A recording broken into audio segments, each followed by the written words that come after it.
Let noble thoughts come to us from the inside. శాంతి శాంత ఉపాసీత అని ఒక వాక్యం సాంఘికలో వస్తుంది. సజ్జలానికి శాంత ఉపాసీత, శాంతింజ విద్య అని కూడా అంటారు. దాని అర్థం ఏమిటి అంటే, ఆ భగవంతుడు పరబ్రహ్మ సృష్టి స్థితి లయాలకు మూల వస్తువు.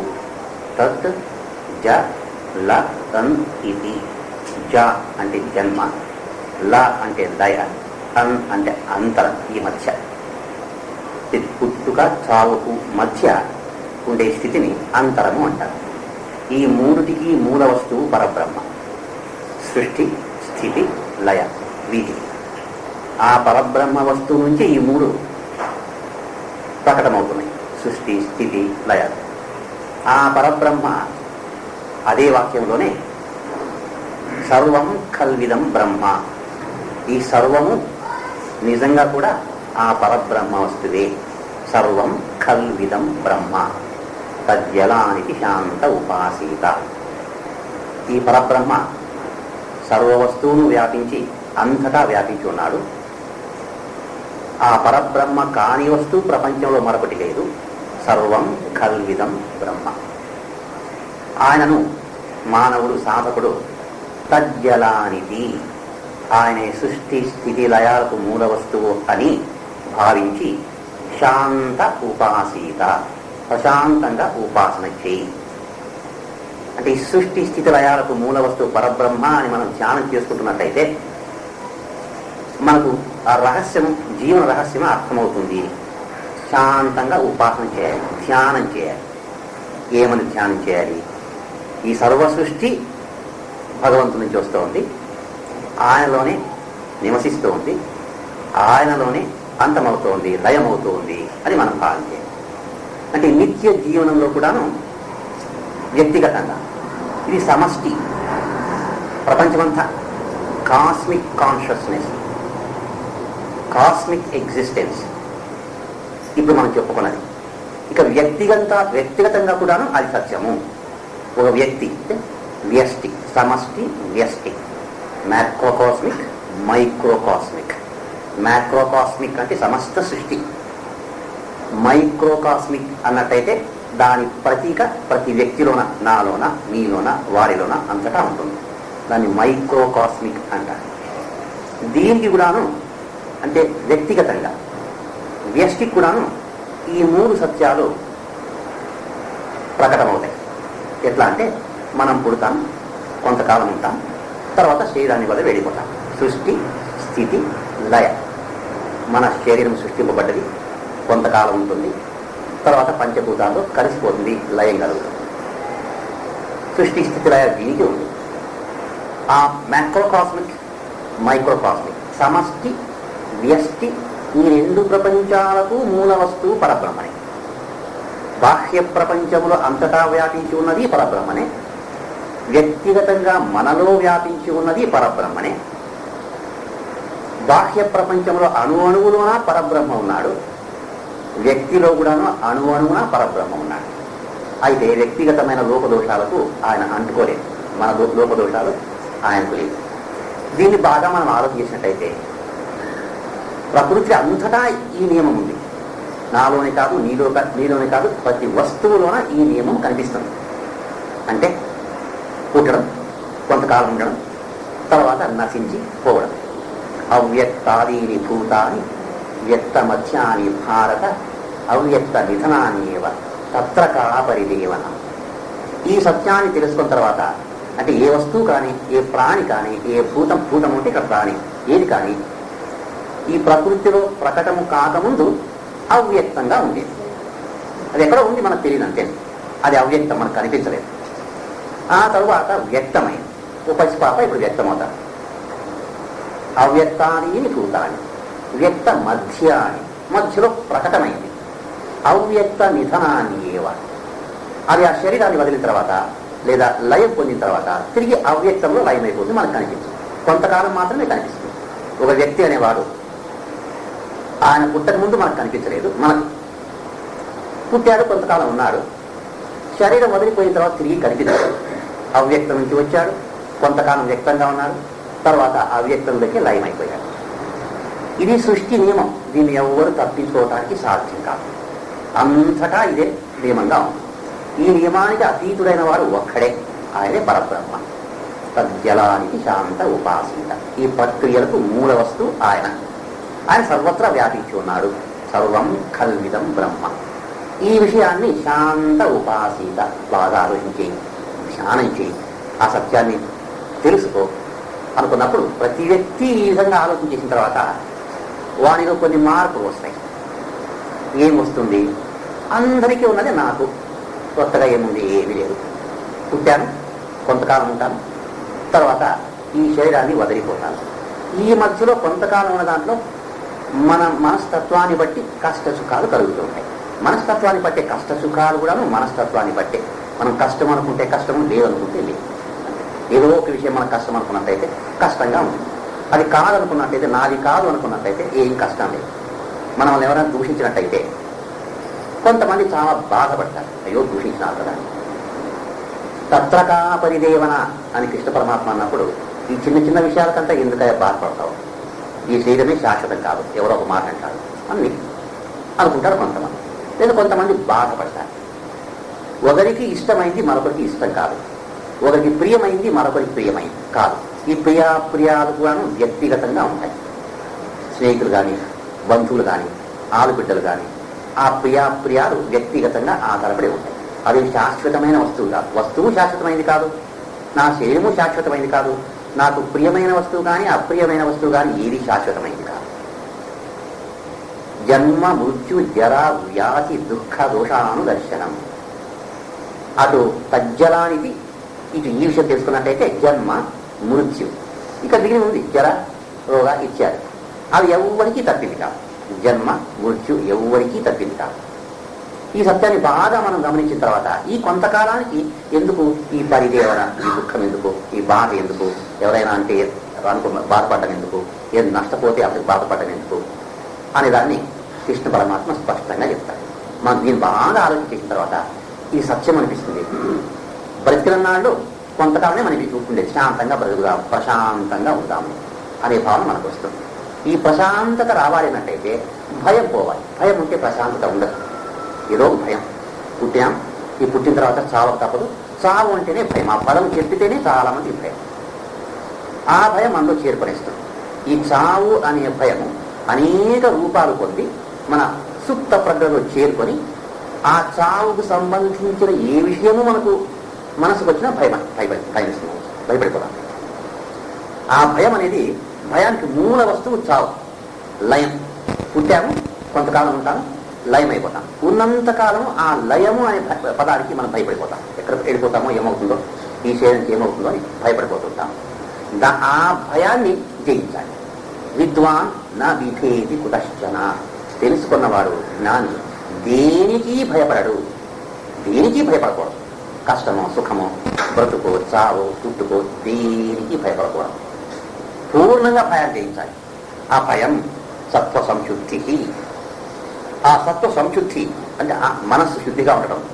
ఆ భయం లేకుండా ఉండడం జ్ఞాని లక్షణాలు. భయం ఉండకూడదు. ఏదైనా సరే భయం, అభీహి అభీహి అభీహి. భయం అనేది ఏ విషయంలోనే ఉండకూడదు. అది ఎన్ని మార్లు చెప్పినా చాలు. ఈ బ్రతుకులు ఎన్ని అవకతవకలైనా, ఎగుడు దిగులైనా, మంచి వచ్చేటో ఏమొచ్చినా భయపడకూడదు. నిర్భయంగా బతకాలి. ఆ నిర్భయమైన బ్రతికే వారికి మనస్సు ప్రశాంతంగా ఉంటుంది. మనస్సు ప్రశాంతంగా ఉంటుంది. రాతయిస్తూ విషయాన్ ఇంద్రియైశ్చరన్ ఆత్మవైశ్యైర్విధేయాత్మ ప్రసాదమధిగచ్చతి. రాగద్వేష వియుక్తయిస్తూ, రాగము అది కావాలి అనేది, ఇష్టమైన వస్తువు పైన మనకు మమకారం పెట్టుకోవటం. ఈ రాగము అనే దానికి సంతోషానికి మూల వస్తువు అని కూడా అంటారు. ఒక వస్తువు పైన మనకు రాగం ఉన్నట్టయితే ఆ వస్తువు మన దగ్గర ఉన్నప్పుడు మనకు ఆనందంగా ఉంటుంది, అది కావాలి అంటాం. అది లేనప్పుడు, మనకు సంతోషాన్ని కలిగించే వస్తువు మన దగ్గర లేనప్పుడు, ఏ వస్తువు మనకు సంతోషాన్ని కలిగిస్తుంది అని అనుకుంటున్నామో ఆ వస్తువు మన నుంచి దూరం అయిపోయినప్పుడు మనకు బాధ కలుగుతుంది. ఆ వస్తువును అంటే సంతోషాన్ని ఎవరో భగ్నం చేశారు అని ఒక వ్యక్తిని మనం వెతుకుతాం, వ్యక్తినో లేదా ఒక కారణాన్నో వెతుకుతాం. వ్యక్తి అంటే ఒక వ్యక్తి మన సంతోషానికి భగ్నం కలిగించుండవచ్చు. మనకు ఏ వస్తువు సంతోషాన్ని కలుగజేస్తుందో ఆ వస్తువును మనం నుంచి దూరం చేసి ఉండవచ్చు. అంటే ఉదాహరణకు ఒక ఉద్యోగం కావాలనుకున్నవాడు ఒక కంపెనీలో అప్లికేషన్ పెట్టుకున్నప్పుడు వానికి రావాల్సిన ఉద్యోగం ఇంకొకరికి వచ్చినట్టయితే వాడు లేకపోతే ఆ ఉద్యోగం నాకు వచ్చింది కదా అనుకొని వానిపైన ద్వేషం పెంచుకుంటాడు. అది ఎవరికో పోవాలి, తనకైనా రావాలి, ఇంకొకరికైనా పోవాలి. ఇంకొకరికి వెళ్ళింది కదా అని వానిపైన ద్వేషం పెంచుకుంటాడు. ఆ ఉద్యోగం వీడికే వచ్చింటే ఆనందంగా ఉండేవాడు. అది రాగం. ఎక్కడ మన సంతోషానికి భగ్నం కలుగుతుందో ఆ సంతోషానికి భగ్నము కలిగించే వ్యక్తి మనకు గోచరం అవుతాడో ఆ వ్యక్తి పైన మనకు ద్వేషం వస్తుంది. ఒక్కొక్క మారు వ్యక్తి కాకుండా ఒక విషయమో లేదా ఒక కారణమో అయి ఉండవచ్చు. అంటే ఆరోగ్యంగా ఉండాలనుకుంటాము, వాతావరణం చెడుతుంది, అప్పుడు ఏదో జలుబు చేస్తుంది లేదా జ్వరం వస్తుంది, అప్పుడు వాతావరణం బాగలేదు అంటాం, దాన్ని ద్వేషిస్తాం. ఇలా ఉండకూడదు. వ్యక్తిని కాకపోతే వాతావరణం ద్వేషిస్తాం. ఇప్పుడు వర్షాలు లేవు, చాలా బాధాకరంగా ఉంది, సెగ పెడుతుంది, సూర్యుడు చాలా తీక్షణంగా ఉన్నాడు, మనకు అంత ఆరామంగా లేదు, ఆరామంగా లేదు మనకి. అందుకని వాతావరణాన్ని ద్వేషిస్తాం, వాతావరణం బాగలేదు అంటాం. మన సుఖానికి భగ్నం కలిగజేసే వస్తువులు ఎక్కడో వెతుకుతాం. ఆ సుఖము లేకపోవటం మన మనసులోనే ఉన్నది, ఆనందము అని మన మనసులోనే ఉన్నది అనే ప్రజ్ఞ మనకు ఉండదు. Happiness is a state of mind. ఆనందంగా ఉన్నట్టయితే ఎవరు అడ్డు చెప్పరు. అది మానసికంగా ఉండవలసిన ఆనందం. దాన్ని గ్రహించలేక ఎప్పుడు దుఃఖపడుతూ ఉంటాం, భేదాలు అంటాము, దుఃఖం అంటాము. నీవు ఆనందంగా ఉండంతేనే, దానికంటే వేరే మార్గం లేదు. నీవు ఆనందంగా ఉండాలి అనుకున్నట్టయితే ఆనందంగా ఉండాలి, అంతకంటే వేరే మార్గం లేదు. ప్రకృతి నీకు ఆనందాన్ని ఇవ్వడానికి సాధ్యం కాదు. ప్రకృతిలో అన్ని వస్తువులు నీకు ఆనందంగా ఉండేట్టు మార్పాటు చెందడం ఇప్పటికీ సాధ్యం కాదు, ఇంపాసిబుల్. మనమే ఆనందంగా ఉండాలి. శాంతి లేదు అనుకున్నట్టయితే ఎక్కడ లేదు శాంతి? నీ మనసులో శాంతి లేదు. If you want peace you must want it అని మీరా మాట అంటారు. నీకు శాంతి కావాలి అన్నట్టయితే శాంతి కావాలి అనే కోరిక దృఢంగా ఉండాలి. If you want peace you must want peace. నీకు శాంతి కావాలి అన్నట్టయితే నీకు శాంతి కావాలి అనే ఆ మనస్సు, ఆ దృఢ సంకల్పం ఉండాలి. శాంతిగా ఉంటావు అంతే.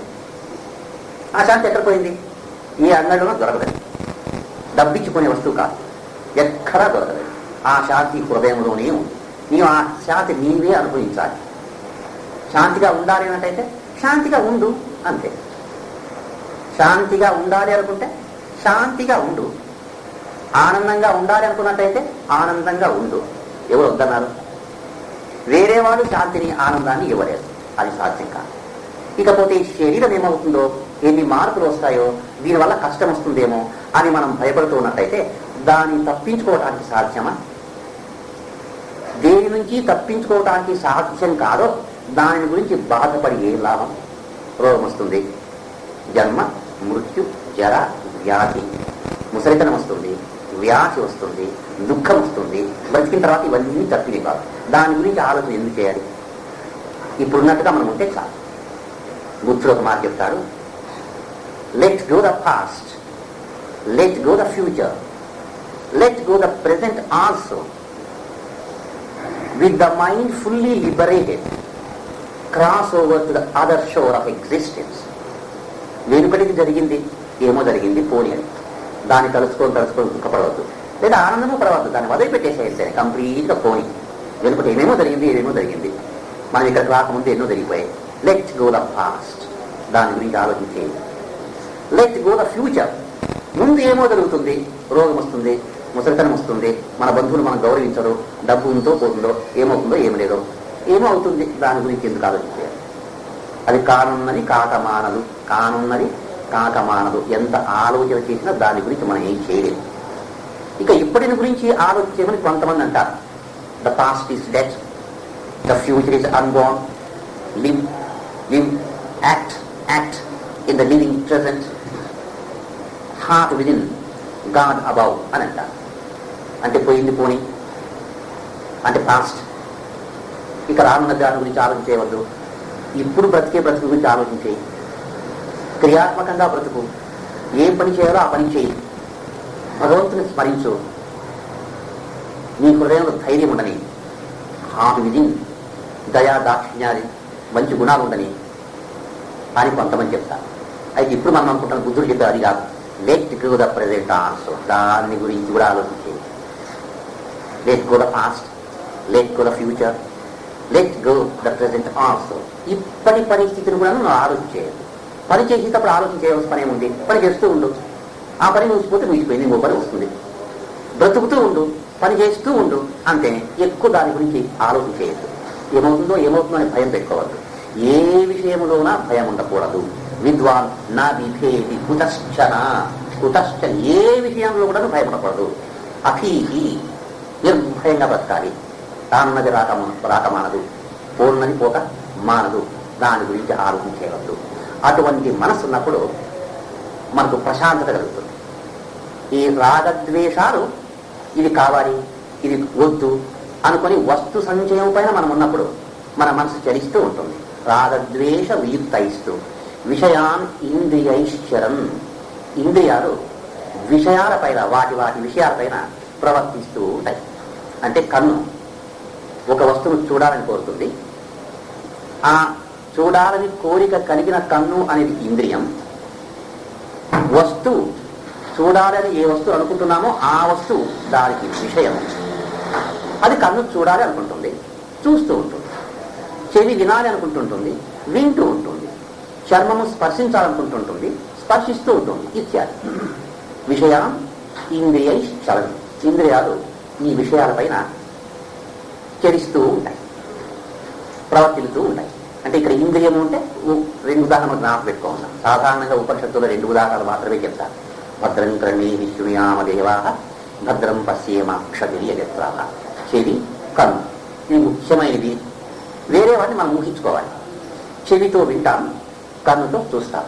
చెవి, కన్ను అనేవి ఇంద్రియాలు. శబ్దము, దృశ్యము. చెవితో ఏ శబ్దాన్ని వింటామో ఆ శబ్దం అంటే పాఠం అండి, లేదా ఇంకేదైనా అండి, ఉపన్యాసం అండి, ఏ వస్తువును వింటున్నామో ఆ వినబడేది ఆ శబ్దము విషయం. చెవి ఇంద్రియము, శబ్దము విషయం, కన్ను ఇంద్రియము, దృశ్యము విషయం. దృశ్యం, ఆ దృశ్యాన్ని కన్ను చూస్తాం. ఈ ఇంద్రియాలు ఈ విషయాలపైన ప్రవర్తిస్తూ ఉంటాయి, పోతూ ఉంటాయి. చూడాలనుకుంటుంది, వింటాలనుకుంటున్నాం, ఉండదు, ఏం పర్వాలేదు. కానీ ఇక్కడ మనం ఏం చేస్తున్నాం అన్నట్టయితే వాటితో ఐక్యమైపోతున్నాం. ఐక్యం అంటే ఒక దృశ్యాన్ని కంటితో చూసినప్పుడు, జాగ్రత్తగా వెళ్తాం, ఒక కంటితో ఒక దృశ్యాన్ని చూసినప్పుడు అది బాగుంది అనుకుంటాము, లేదా బాగలేదు అనుకుంటాము కదా. జడ్జిమెంట్, బాగుంది అనుకుంటాం, లేదా బాగలేదు అనుకుంటాం. అంతటితో పోయింటే బాగానే ఉండేది, అక్కడ నిలవలేదు. మనం బాగుంది అంటే ఆనందపడతాం, బాగలేదు అంటే దుఃఖపడతాం. ఇది విచిత్రమైన సన్నివేశము అని మనకు గోచరం కాదు. నీవు ఒక వస్తువు చూశావు, బాగుండేది బాగలేది ఆ వస్తువుకు సంబంధించింది, నీకు సంబంధించింది కాదు. అది బాగుంది, సరే బాగుంది, బాగలేదు బాగలేదు. నీ మనసు ఎందుకు చెల్లించాలి? చెల్లించుకోండి. ఒకవేళ ఆనందపడితే కొన్ని మన యోగ్యతకు తగినట్టుగా ఆలోచించాలి.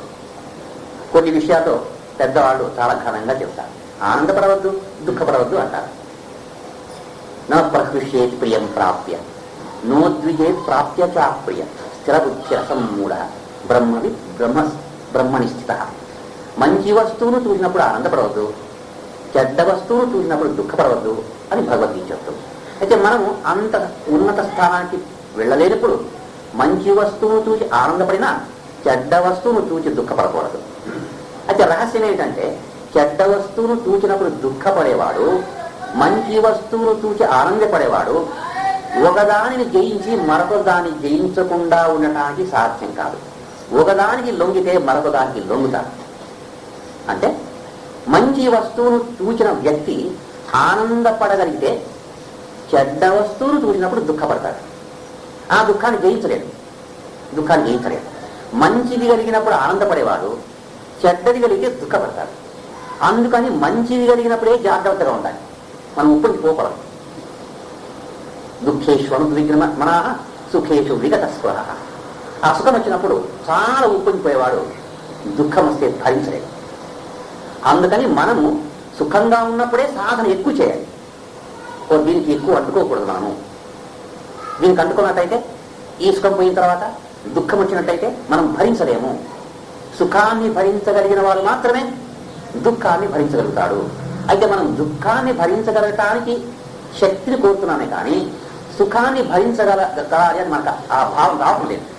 సుఖాన్ని కూడాను అదుపులో పెట్టుకోవాలనే భావం మనకు రావడం లేదు. దుఃఖాన్ని ఏ విధంగా అదుపులో పెట్టుకోవాలో సుఖాన్ని కూడాను అదే విధంగా అదుపులో పెట్టుకోవాలి. Give the strength likely to bear my joys and sorrows అని ఠాగూర్ ప్రార్థన చేస్తాడు. O Lord, give me the strength likely to bear my joys and sorrows. Joys సుఖము, సారోస్ దుఃఖము.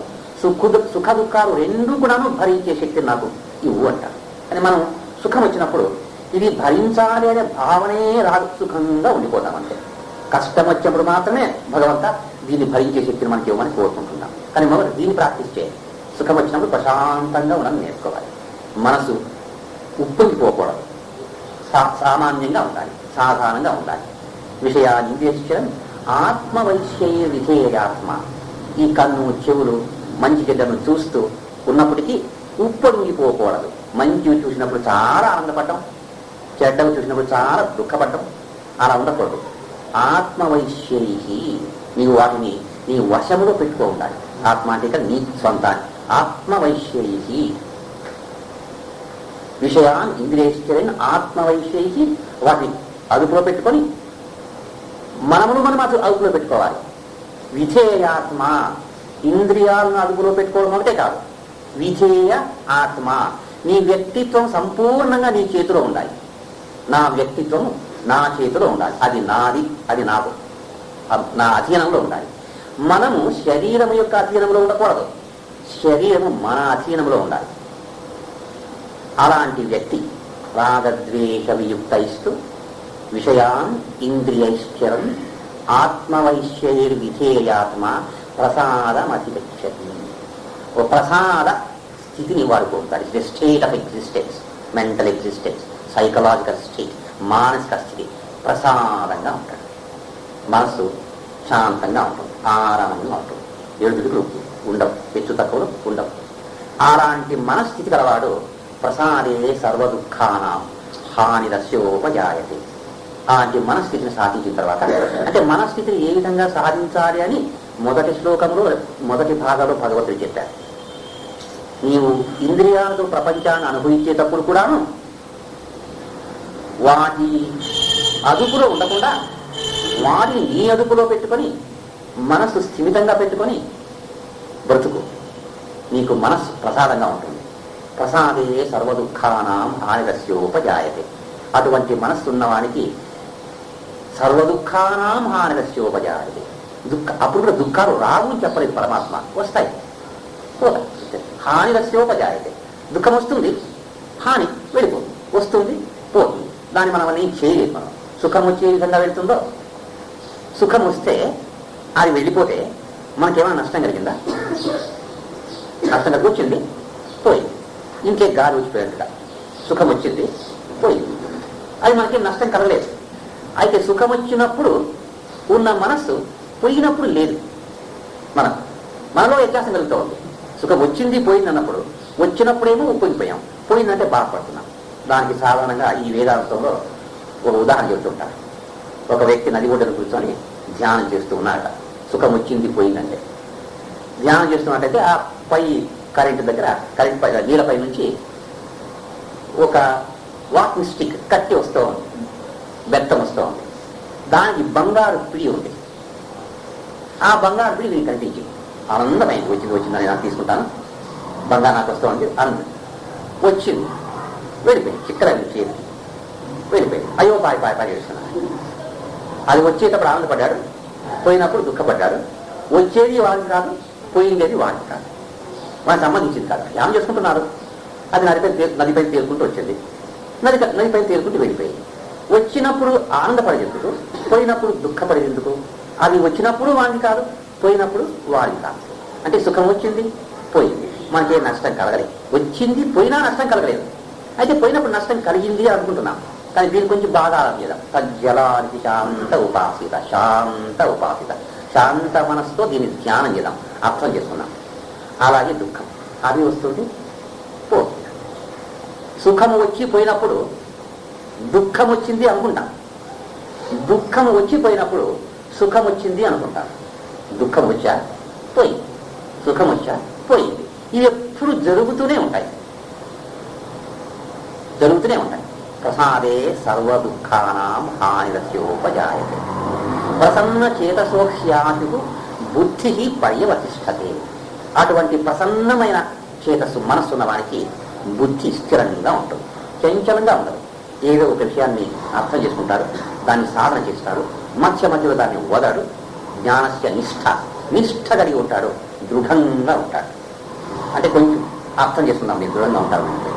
ఇప్పుడు మనం ఏదైనా గ్రంథం చదివినప్పుడు, సద్గ్రంథం చదివినప్పుడు, సద్విషయాలు విన్నప్పుడు మనసు దృఢంగా ఉంటుంది. ఇలా ఉండాలి, అవును నిజమే అంటాను. ఎందుకు సుఖదుఖాలు వస్తాయి పోతాయి, ఎందుకు మనం భయపడాలి? భయమంటూ పడకూడదు ఎప్పుడు కానీ. విద్వాన్ నా విభేది కుతక్షణ, ఏమి జరిగినా భయపడకూడదు, ఏమో జరుగుతుందని ఊహించి కూడా భయపడకూడదు. నిర్భయంగా బ్రతకాలి, ఆనందంగా బ్రతకాలి. ఆనందం వేదాంతానికి వ్యతిరిక్తం కాదు. ఆనందేన కల్మాని భూతాని జాయంతే, ఆనందేన జాతాని జీవంతి, ఆనందం ప్రయంతి అభిశంసతి, ఆనందం బ్రహ్మేతి జిజ్ఞాసస్వ. ఆనందంగా బ్రతకాలి. మన వేదాంతం దుఃఖపరమేం లేదు. అట్లానే ఆనందం కోసం వెతకూడదు. అదే మనం ప్రశాంతంగా ఉన్నట్టయితే ఆనందంగా ఉంటున్నట్టే. బుద్ధి పర్యవతిష్టతే, బుద్ధి పర్యవతిష్టతే అన్నప్పుడు మనం ఏదైనా ఒకటి సాధన చేయాలన్నప్పుడు అది స్థిరంగా ఉంటుంది, చంచలంగా ఉండదు.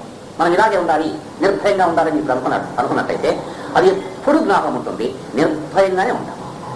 అంటే ఇంకా కొంచెం ఆలోచించడం. ఇప్పుడు సత్యానికి మనకు భయం లేదు, మనకు భయం లేదు.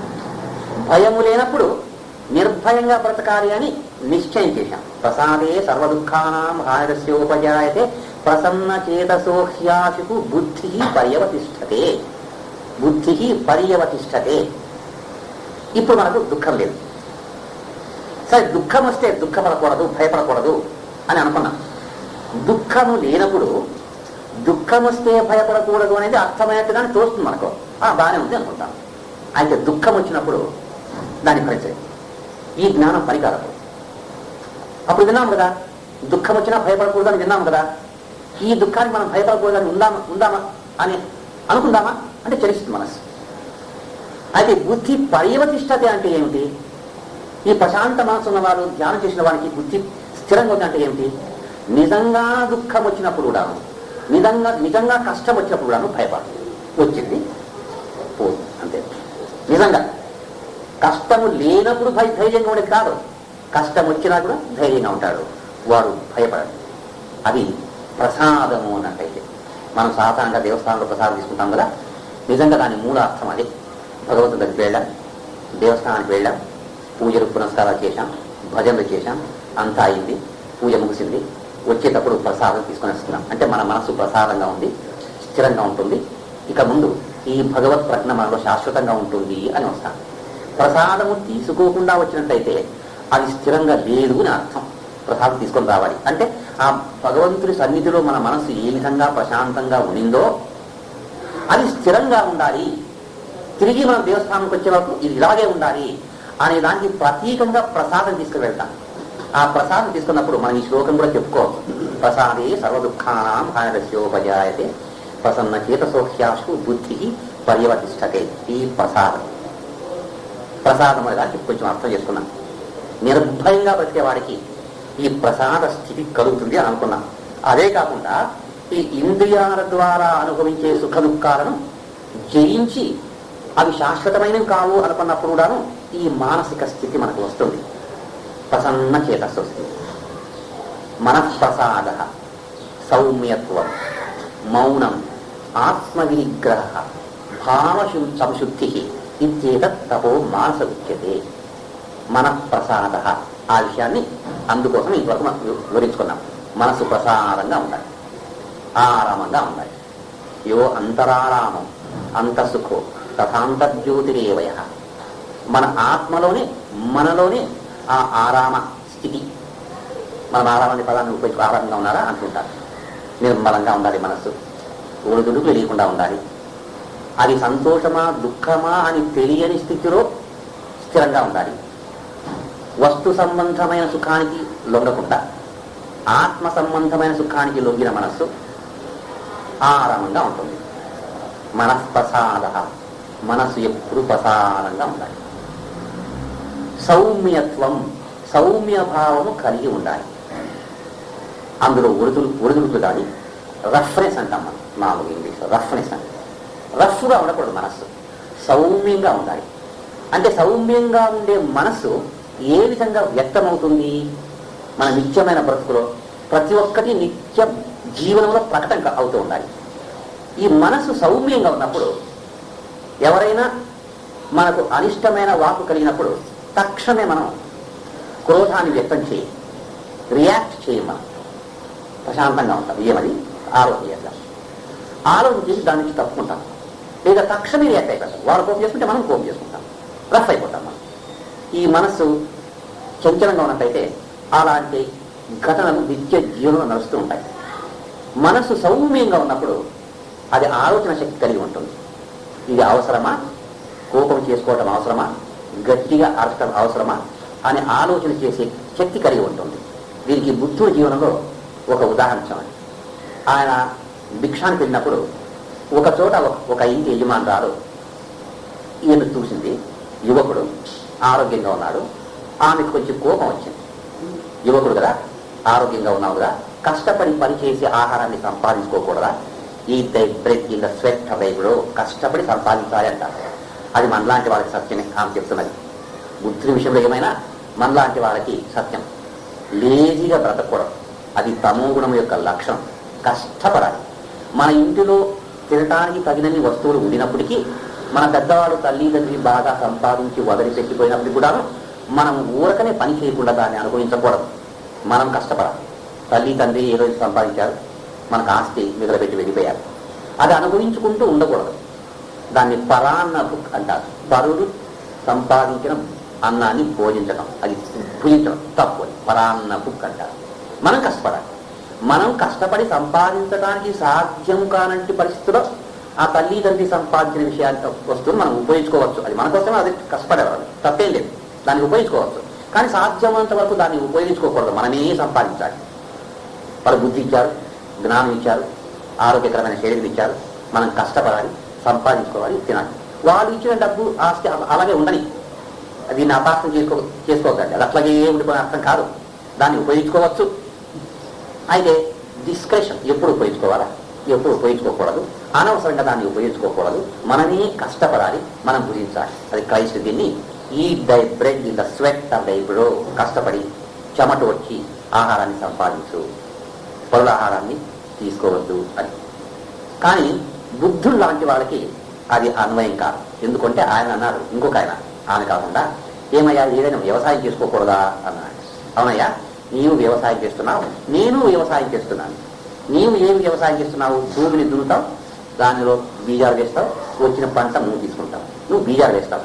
నేను మానవుని హృదయము అనే క్షేత్రాన్ని దున్నుతున్నాను. మానవుడు, మనమంతా భూమిని దున్నుతాము. బుద్ధుడు ఏం చేస్తున్నాడు? మానవుని హృదయము అనే క్షేత్రాన్ని దున్నుతున్నాను. అందులో సద్భావనని బీజాలు వేస్తున్నాను. అవి ఫలితాన్ని ఇస్తాయి. అయితే ఆ ఫలితాన్ని వాడు అనుభవిస్తాడు, ప్రపంచము అనుభవిస్తుంది. ఒక్క మనిషి మంచివాడైనట్టయితే, నేను బోధ చేస్తున్నప్పుడు ఈ వేలాది మందిలో ఒకరు మంచివాడైనా చాలు, నా పంట పడినట్టే, నా వ్యవసాయము పండినట్టే. నేను వ్యవసాయం చేస్తున్నానయ్యా, నీకు సహజమైన వ్యవసాయం నువ్వు చేస్తున్నావు, నాకు సహజమైన వ్యవసాయం నేను చేస్తున్నాను. నువ్వు ధాన్యాన్ని పండిస్తున్నావు, నేను భావాలను పండిస్తున్నాను, సద్భావాలను పండిస్తున్నాను అని చెప్తాను. చాలా చక్కటి భావం. ఇక్కడ ఈమె అలాగే అడిగింది, కష్టపడి పని చేయకూడదా అని బాగా తిట్టిందా, కోపం వచ్చింది. ఇక్కడ ఈయన మనసు ఎలా ఉంది? మనఃప్రసాద, సౌమ్యత్వం. ఈయన మనసు ఎప్పుడు ప్రసాదంగా ఉంటుంది, సౌమ్యంగా ఉంటుంది. అంతే తక్షణమే రియాక్ట్ కాదు, ప్రతిక్రియ చూపదు, ఆలోచన చేస్తుంది. ఆ సౌమ్యంగా లేని మనసు ఆలోచన చేయడానికి ఒప్పుకోదు, తక్షణమే ప్రతిక్రియ చూపుతుంది. ఆయన ఆలోచన చేశారు, నిదానంగా మాట్లాడు. అమ్మా, నీవు భిక్ష వేస్తే నేను తీసుకుంటే అది ఎవరిదవుతుంది? నీదేనయ్యా, నాదవుతుంది. నీవు వేసిన భిక్ష నేను తీసుకోకపోయినట్టయితే ఎవరిదవుతుంది? నాదేనయ్యా. ఇప్పుడు నీవు తిట్టిన తిట్టు అబ్యూజ్ అంటారు. నేను తీసుకోకపోతే ఎవరిదవుతుంది? ఆమె ఆలోచించేసి, అంటే ఈయన మన ప్రసాదం ఉన్నట్టయితే ఈ ప్రసాదం యొక్క శక్తి వాళ్ళకు లభ్యమవుతుంది. మనం కోపం చేసుకుంటే వాడు కోపం చేసుకుంటారు, మనం శాంతంగా ఉంటే వాడు శాంతంగా ఉంటారు. మనం ఎప్పుడూ శాంతంగా ఉన్నట్టయితే మన దగ్గర వ్యక్తులు కోపం చేసుకోవడానికి అవకాశం లేదు. మనం అప్పుడప్పుడు శాంతం, అప్పుడప్పుడు కోపం, కాబట్టి మన దగ్గరకు వచ్చిన వాళ్ళకి కొంచెం కోపం వస్తూ ఉంటుంది. కొంతమంది దగ్గరకు వస్తానే కోపం వస్తూ ఉంటుంది, ఎందుకంటే వాళ్ళ నిండానే కోపం ఉంటుంది, చేయమంతా కోపంతో నిండి ఉంటుంది. ఆమెకు అర్థమైంది భావం, సరే ఆమెకు ఓహో ఇదంతా నాదే కదా, నేను తప్పు చేస్తే ఆ తప్పు ఫలితాన్ని అనుభవించేది నేనే, మంచి చేస్తే దాని ఫలితాన్ని అనుభవించేది నేనే. ఈయన మహాత్ములాగా ఉన్నాడని ఆ బుద్ధునికి శిష్యురాలైపోతున్నాడు. అది మనఃప్రసాదం యొక్క మహత్వం. ప్రశాంతంగా ఉండాలి, మనఃప్రసాద, సౌమ్యత్వం, ఇవి రెండు ఉండాలి. అది ఇవి సాధించడానికి కొంతవరకు సాధన చేయాలి, ఎఫర్ట్, ప్రయత్నం చేయాలి. సద్గుణాలు అంత సులభంగా రావు, దుర్గుణాలు సులభంగా వస్తాయి, ఎందుకంటే మనకు జన్మజన్మాలుగా అలవాటయ్యాయి, సులభంగా వస్తాయి. సద్గుణాలు కొంచెం సాధన చేయాలి. ఈ సాధన చేయాలన్నట్టయితే మనస్సుకు వాక్యానికి దగ్గర సంబంధం ఉంది అని మనం తెలుసుకోవాలి. మనస్సుకు వాక్యానికి చాలా దగ్గర సంబంధం ఉంది. ఇప్పుడు మనం మనస్సుతో ఒక శబ్దాన్ని వింటున్నాం, మనస్సులో కొన్ని ప్రక్రియలు నడుస్తున్నాయి, స్పందనలు జరుగుతున్నాయి, అలలు రేగుతున్నాయి, వైబ్రేషన్స్ కలుగుతున్నాయి, మనసులో మార్పు కలుగుతోంది. తద్వారా స్థూల మెదుడులో కూడా కొన్ని మార్పులు రావడానికి అవకాశం ఉందని శాస్త్రజ్ఞులు చెబుతున్నారు. అన్ని రోగాలు ధ్యానం వల్ల బాగు చేయవచ్చని డాక్టర్లు చెబుతున్నారు. ఒక డాక్టర్ అంటూ స్టిల్ సిట్టింగ్, ఊరకనే కూర్చున్నట్టయితే అనేకమైన రోగాలు పోతాయి అని ఆయన పరిశోధన చేస్తున్నారు. ఇంకా క్యూ అని ఆయన క్యూరిజం అంటారు. నేను ఆరోగ్యంగా ఉన్నాను ఎప్పుడు భావించు, నీకు రోగం నీ దగ్గరకు రాదు అని అంటున్నారు. అంటే మనస్సుకు శరీరానికి చాలా దగ్గర సంబంధం ఉంది. అలాగే మనసుకు వాక్కుకు కూడా చాలా దగ్గర సంబంధం ఉంది.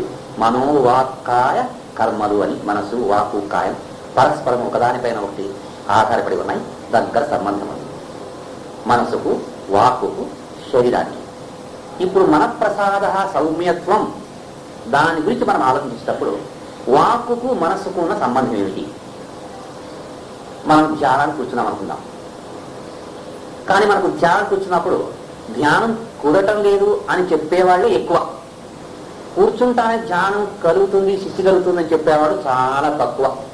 అట్లా ఎవరైనా చెప్పినట్టయితే తక్షణమే వాళ్ళ కాలకు మనం నమస్కారం చేద్దాం, చేస్తాం కూడా. అట్లాంటి వాడు వచ్చి నేను కూర్చుంటాను ధ్యానం కుదురుతుంది అన్నట్లయితే నిజంగా వాళ్ళ కాలకు నమస్కారం చేయాలనిపిస్తుంది. కృష్ణానంద అని ఆయన ఆ మాట అన్నాడు ఒకటి. నిజంగా ఆయన కాలకు నమస్కారం చేశాను. నా మనసు బయటికే రాదు, ఎప్పుడు లోపల అంతర్గతంగా ఉంటుంది.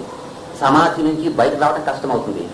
బయట నుంచి అంటే బయట ప్రపంచం నుంచి, వ్యక్త ప్రపంచం నుంచి ఆంతరిక ప్రపంచానికి వెళ్ళడం చాలా సులభము అన్నాడు ఆయన. కొంత ఇక కూర్చొని అట్లాగే సమాధికి వెళ్ళిపోతాడు మహాత్ములు వాళ్ళంతా. మనకు అలా కాదు, బాహ్య ముఖంగా మన మనస్సు ఉంటుంది. ఎందుకంటే ఆ భగవంతుడు ఇంద్రియాలను బాహ్యముఖంగా సృష్టించాడు. మన కళ్ళు మన శరీరానికి ఆవలి వైపున ఉన్న వస్తువునే చూస్తోంది, కానీ శరీరం లోపల ఉండే వస్తువును చూడడానికి సాధ్యం కాదు. ఆ యోగులకు మాత్రమే కొంతమంది అది సాధ్యం. మనం కళ్ళతో మన గుండె ఎలా ఉంది, లంగ్స్ ఎలా ఉంది, లీవర్ ఎలా ఉంది చూడాలంటే కాదు, మిషన్ కావాలి దానికి, మనకు కాదు. కానీ బాహ్య ప్రపంచం చూస్తుంది, అంటే బాహ్యముఖంగా ఉంది ఇంద్రియం. అలాగే మన చెవులు బాహ్య ప్రపంచంలో శబ్దాన్ని వింటున్నాయి. ఆహత శబ్దము, రెండు చేతులు ఇట్లా అన్నట్లయితే శబ్దం వస్తుంది. ఆహత శబ్దము అంటే రెండు వస్తువులు ఒకదానికోటానికి సంధించినప్పుడు, ఘర్షణ జరిగినప్పుడు శబ్దం వస్తుంది, దాన్ని వింటున్నాం. కానీ అలాంటి ఘర్షణ లేకుండా హృదయంలో ఒక శబ్దం ఉంది, అనాహత శబ్దము, the voice of the silence, మౌనవాణి మన హృదయంలో ఉంది. అక్కడ రెండు వస్తువుల ఘర్షణ జరగదు. అనాహత, ఆహత, అనాహత, ఘర్షణ లేకనే ఒక శబ్దం ఉంది. ఆహత శబ్దాలలో ద్వైత భావం ఉంది, మంచి చెడ్డ. కొన్ని శబ్దాలు సుఖంగా ఉంటాయి, కొన్ని శబ్దాలు కష్టంగా ఉంటాయి. త్యాగరాజ గీతలు వినటానికి చాలా బాగా ఉంటుంది. పిల్లవాళ్ళు విసిరేస్తూ ఉంటారు, ఆడుకునే విధులు, అది చాలా కష్టం అనిపిస్తుంది. మంచి చెడ్డ, సుఖ దుఃఖాలు భాష్యంలో ఉంది. అయితే అనాహత శబ్దము ఎప్పుడూ మంగళకరమైనది, శుభం, ఎప్పుడు మంగళకరమైనది. ఆ శబ్దం ఎప్పుడు మనకు ఆనందాన్ని ఇస్తుంది, ఆత్మ ప్రజ్ఞను కలిగజేస్తుంది. ఆత్మ ప్రబోధం చేస్తుంది, ఎప్పుడూ మంచి చెబుతుంది.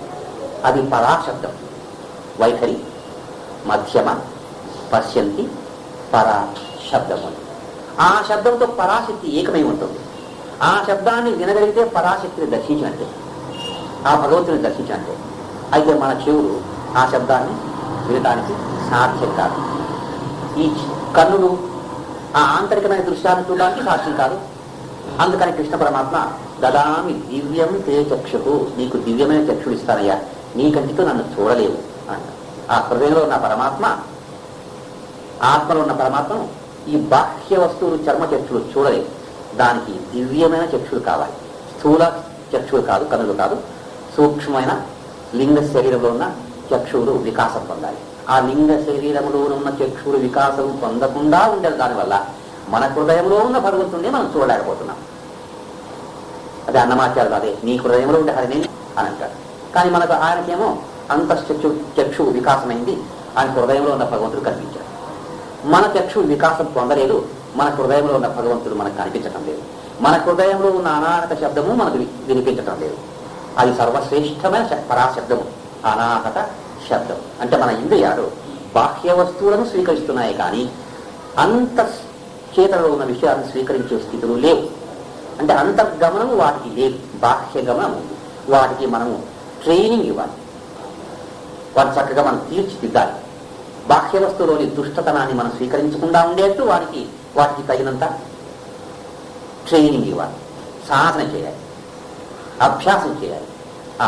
మనం ధ్యానం కూర్చున్నాం, ఆ అభ్యాసం లేదు కాబట్టి ధ్యానం కుదిరింది అనే వాళ్ళు మనం తక్కువ. ఎవరికి ధ్యానం కుదరటం లేదు, ఆ భావాలు వస్తున్నాయి పోతున్నాయి, మనకు అశాంతిగా ఉంది. దాని వివరంగా తెలుసుకుందాం. మనం ఆ ధ్యానానికి వచ్చినప్పుడు భావాలు వచ్చినప్పుడు మనకి ఎందుకు అశాంతి కలుగుతుంది, ఎందుకు కలగాలి అంటే, బాహ్య ప్రపంచంలో ఏ విధంగా రాగద్వేషాలు ఉన్నాయో, ఈ రాగద్వేషాలు అనే పదాలు సంస్కృత పదాలని అర్థం కాదని భావించుకోవడం. మనం వాటిని సులభంగా అర్థం చేసుకుని ఒక పక్కన ఆ అర్థాన్ని మనం బ్యాక్గ్రౌండ్లో పెట్టుకోవాలి. అంటే ఏమిటి? ఇష్టమైన వస్తువు కావాలి అనేదే రాగము, ఇష్టము లేని వస్తువు పోవాలి అనేది ద్వేషం. అంటే చల్ల గాలి ఉండాలి, చల్ల గాలి రావాలి, అది రాగం. వేడి గాలి రాకూడదు, అది ద్వేషం. అంటే రాగ ద్వేషం. ఇష్టమైంది కావాలనుకోవడం, అయిష్టమైంది వద్దనుకోవటమే రాగ. ప్రపంచమంతటా విశ్వరూపంతో వ్యాపించి ఉంది, ఇంట్లోన బయట. మన కోపం వచ్చేంత దాంతోనే. భర్త ఇంటికి పోయినప్పుడు సర్వము ఆయనకి ఇష్టంగా ఉన్నట్టయితే ఎందుకు కోపం వస్తుంది? ఆయనకి ఇష్టంగా ఉండాలి. అది సాధ్యమా? సాధ్యమా?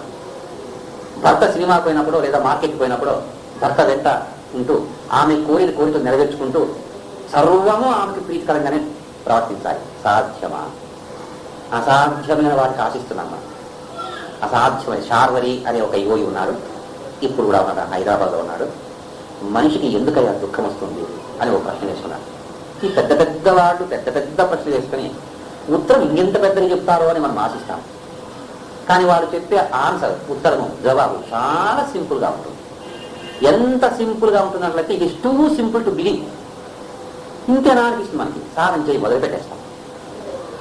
ఎందుకయ్యా దుఃఖం వస్తుంది మనకి అంటే ఆయన ఉత్తరం, మీరేమనుకుంటున్నారు కదా,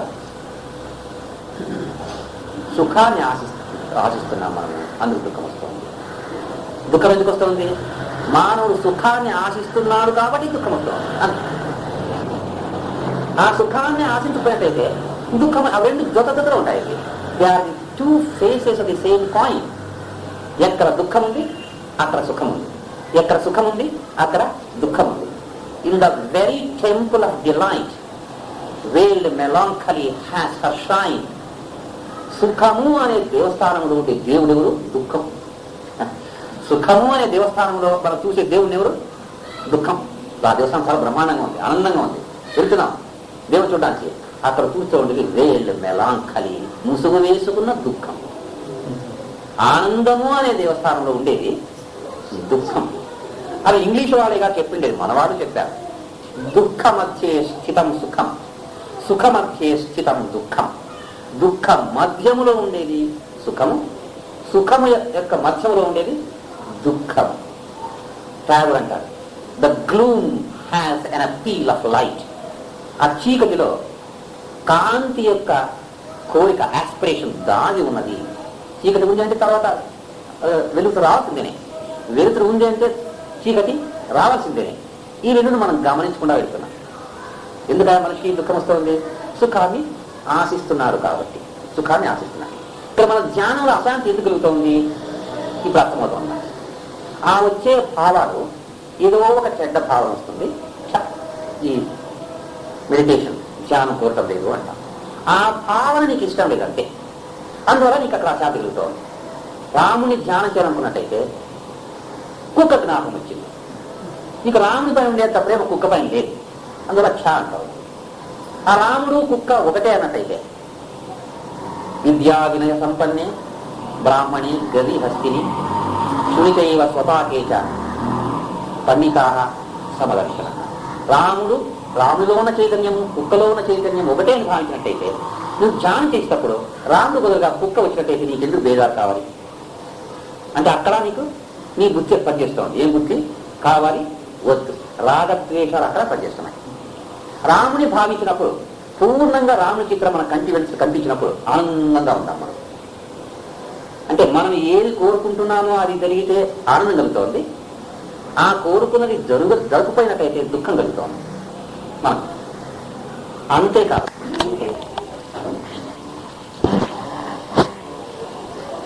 ఈక్వల్ ఎస్పీ ఆర్టికల్ ఎస్పీ కొద్దిగా సార్ ఆర్టికల్ ఆలోచించాం 18.75 అక్కడే ఉన్నాం.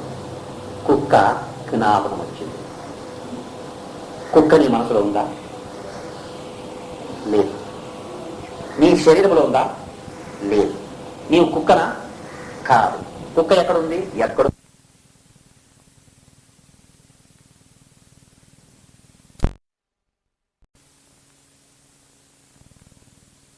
లక్షణమైతే కుక్క జ్ఞాపకం రాముడు మన జ్ఞాపకం కాదు కానీ ఇంకొక వస్తువు జ్ఞాపకం రాదు. ధ్యానం లక్షణంగా చూస్తుంది.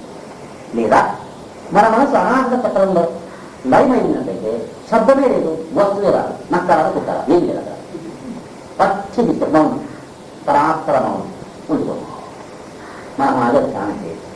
ఇంకా ఒకటి ఏమిటంటే ఈ ధ్యానము, ఆ ధ్యానంలో మనస్సు మనఃప్రసార సౌమ్యత్వం ఉండాలన్నట్టయితే మౌనాన్ని కొంత సాధన చేయాలి. బాహ్య మౌనము ఆంతరికమైన మౌనం. బాహ్య మౌనం సులభం, మాట తగ్గించు, మాట్లాడేటప్పుడు ఇది అవసరమా కాదా అని ఆలోచించి అవసరం కాకపోతే మాట్లాడాలి. తృప్తి కోసము చెప్పడం కోసం మాట్లాడాలి. మనమంతా తృప్తి కోసము చెప్పడం కోసం ఎక్కువగా మాట్లాడుతున్నాం. గాంధీ ఆచారం గుర్తు చెప్తున్నాం. ఎక్కువగా తృప్తి కోసం మాట్లాడుతుంటాం, అవసరం కోసం మాట్లాడాలి. భగవంతుని వాకు శ్రేష్టమైనది.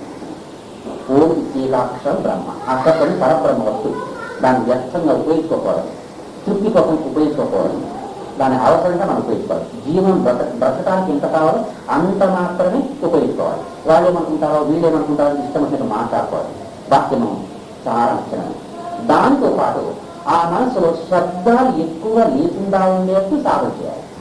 ధ్యానం చేస్తూ చేస్తూ చేస్తూ అప్పుడప్పుడు ధ్యాన సమయం కాకుండా టైం పెట్టినప్పుడు కానీ కళ్ళు మూసుకొని కూర్చొని ఆ శబ్దాలు ఎక్కువగా మన మనసులోకి రాకుండా చూస్తూ ఉండాలి. అనేక శబ్దాలు మ్యాంగోను, నక్కలు, కుక్కలు అంతా వస్తుంటాయి.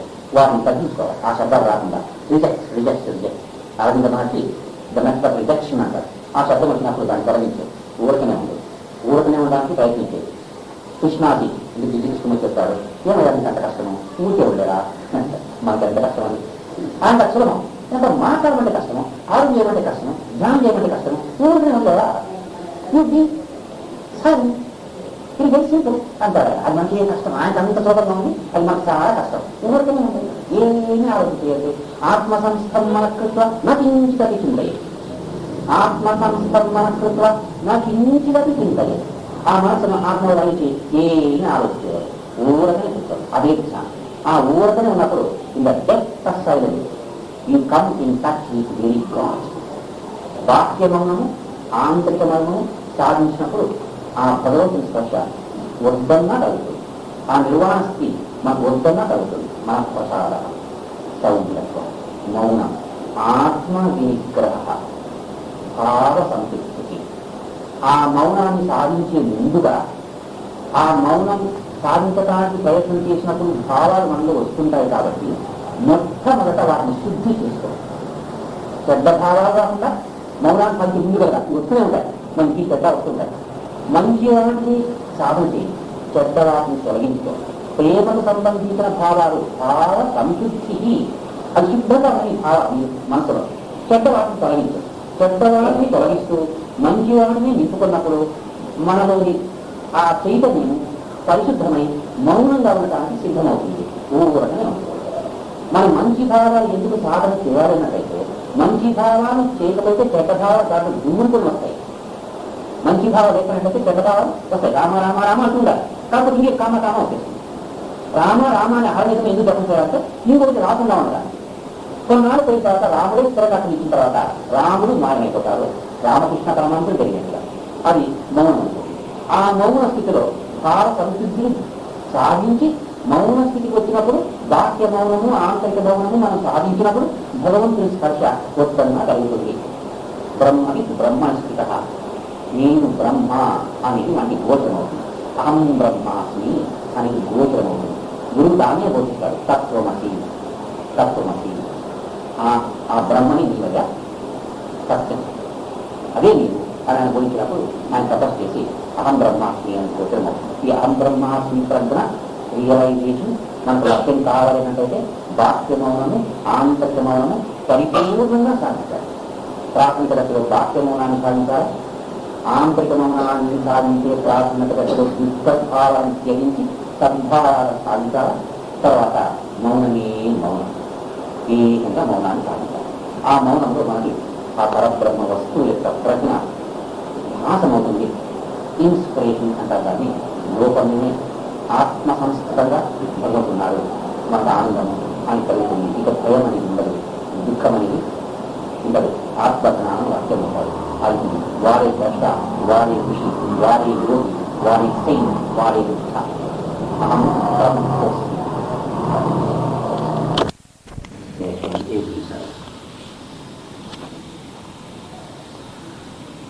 బ్రతుకే ఒక తపస్సు అనే విషయాన్ని విచారిస్తూ ఉండేవాడు. అందులో శారీరక తపస్సు, వాంగ్మయ తపస్సు, వీటి గురించి విపులంగా చెప్పుకున్నాం. ఇప్పుడు కొద్దిగా మనోమయ తపస్సును గురించి కొద్దిగా చెప్పుకున్నాం.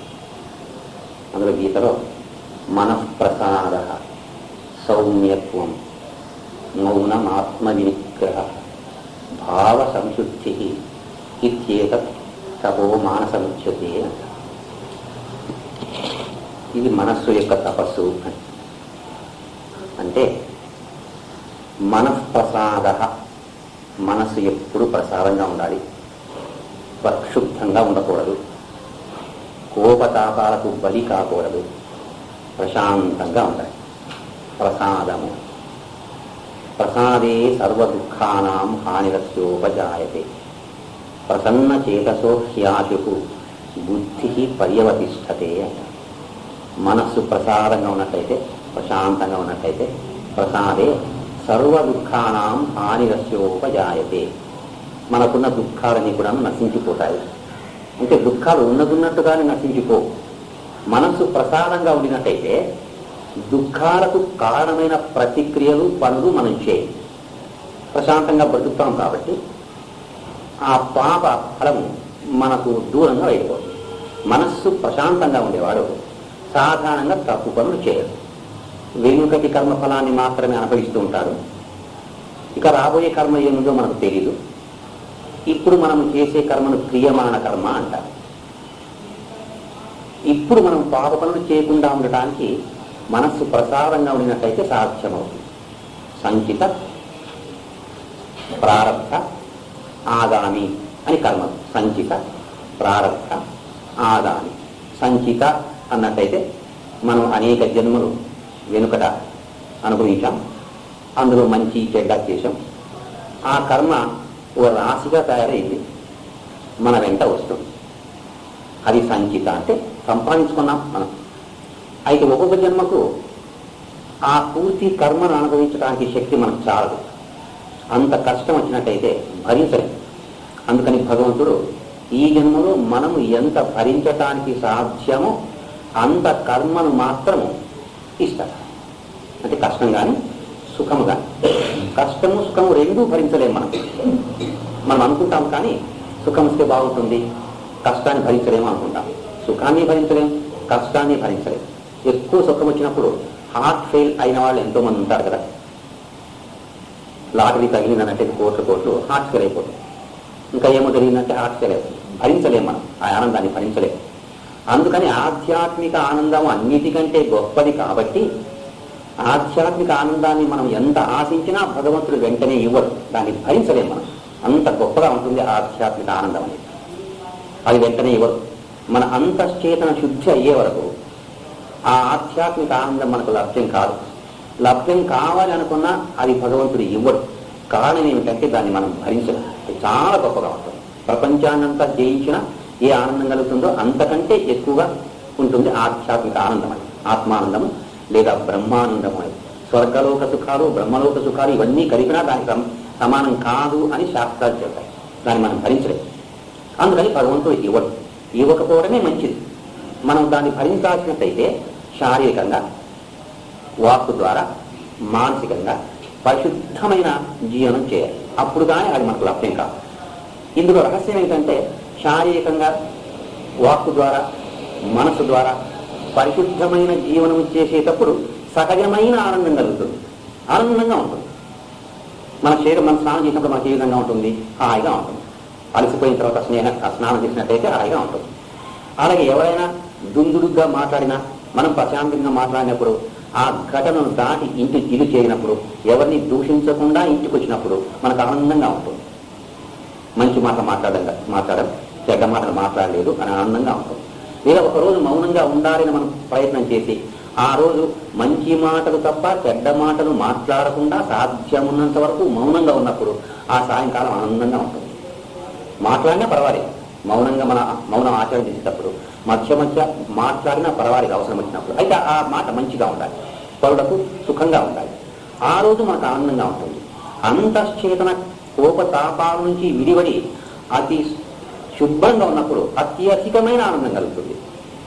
శారీరకమైన ఆనందం కంటే వాంగ్మయ ఆనందం చాలా శ్రేష్టమైనది. దానికంటే మనోమయ ఆనందం చాలా శ్రేష్టమైనది.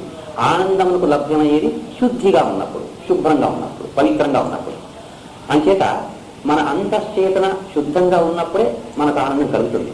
కానీ అట్లా కాకుండా మన ప్రయత్నం వల్ల అంతశ్చేతన శుద్ధంగా ఉన్నప్పుడు మనకు కలిగే ఆనందం కంటే మన అంతశ్చేతన శుద్ధి అయిన తర్వాత భగవంతుని కృప వల్ల ఆధ్యాత్మిక ఆనందం కలుగుతుంది కదా, అది చాలా గొప్పది.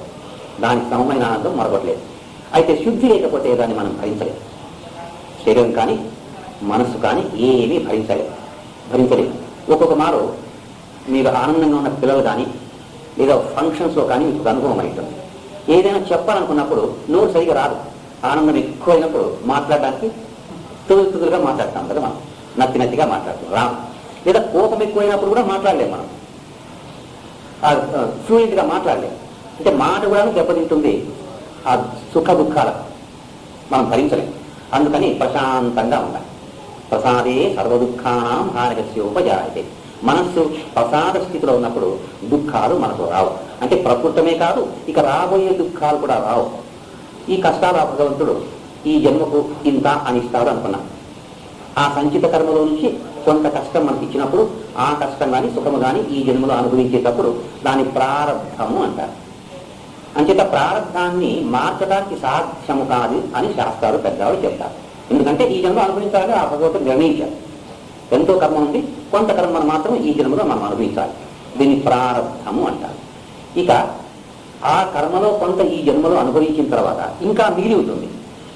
అది వచ్చే జన్మలో మనం అనుభవిస్తూ ఉండాలి. ఆ కర్మ పూర్తి అయిన తర్వాత ఏకాం తు అంతగతం పాపం జనానాం పుణ్యకర్మణం. అంటే మనం చేసిన పాపం అంతం కావాలి, పుణ్యకర్మ ఫలితం ఇవ్వటం ప్రారంభం చేయాలి.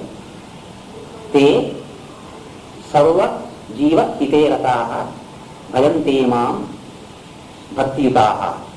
భక్తియుతంగా భగవంతుని ప్రార్థించాలన్నట్టయితే మన పాపాలు నశించి ఉండాలి. పుణ్యం పెరగాలి. ఏకాం స్వంతగతం పాపం జనానాం పుణ్యకర్మన. ఆ పుణ్యకర్మ ఫలితం ఇవ్వడానికి ప్రారంభం చేయాలి. ఆ పుణ్యకర్మ ఈ పాపకర్మల రెండు కూడా శేషం లేకుండా జీవనం కలపడమే జీవన్ముక్త స్థితి. ఆ పుణ్యకర్మను వద్దు, పాపకర్మను వద్దు.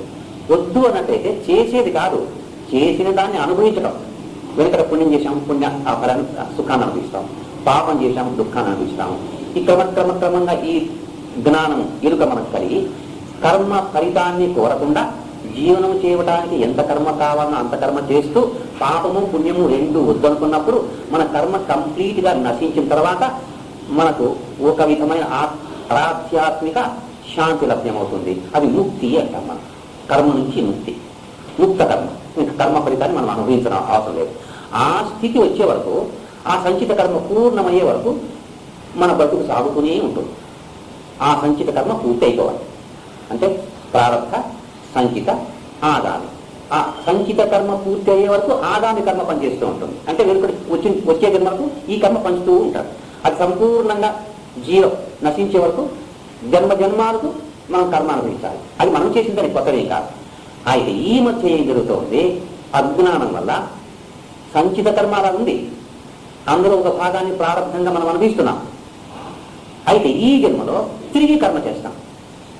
అంటే వచ్చిన కష్టాన్ని మనం భరించాల్సి చేత కాక ఎవరి ద్వారానో కష్టం వచ్చిందని భావించి వాళ్ళని దూషించడం కానీ, చెడ్డ పనులు చేయటం, మోసం చేయటము, శరీర సుఖాల కోసం అన్యాయం చేయటము, ఇలాంటి పనులు ఈ జన్మలో కూడా చేస్తుంటాం. ఇప్పుడు మనకు కొంచెం అర్థమైంది.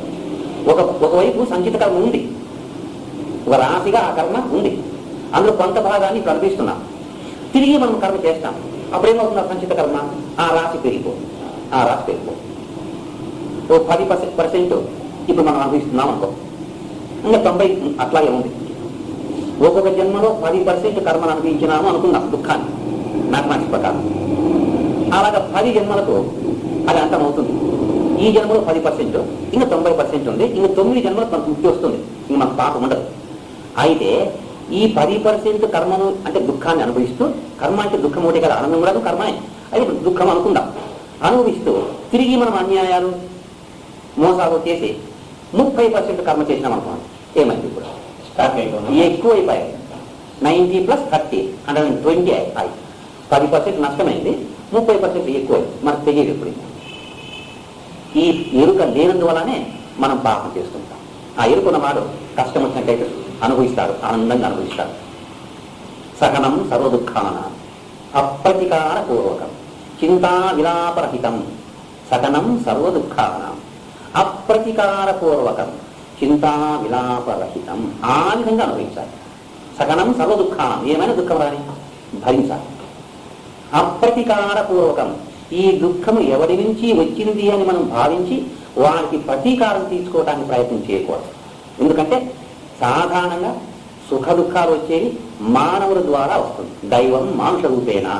మనకి ఏదైనా కష్టం వచ్చినప్పుడు ఎవరో ఒక మానవుని రూపంలో వస్తుంది. ఆ మానవుడు మనకు కష్టం ఇస్తున్నాడు అనుకుంటాం. కాదు, మనం కష్టం అనుభవించాలి. ఆ మానవుడు ఒక కారణం, నిమిత్త మాత్రం భవ సవ్య సాక్షి తీర్చేస్తుంది. నిమిత్త మాత్రం అంతే, ఏదో రూపంలో వస్తుంది.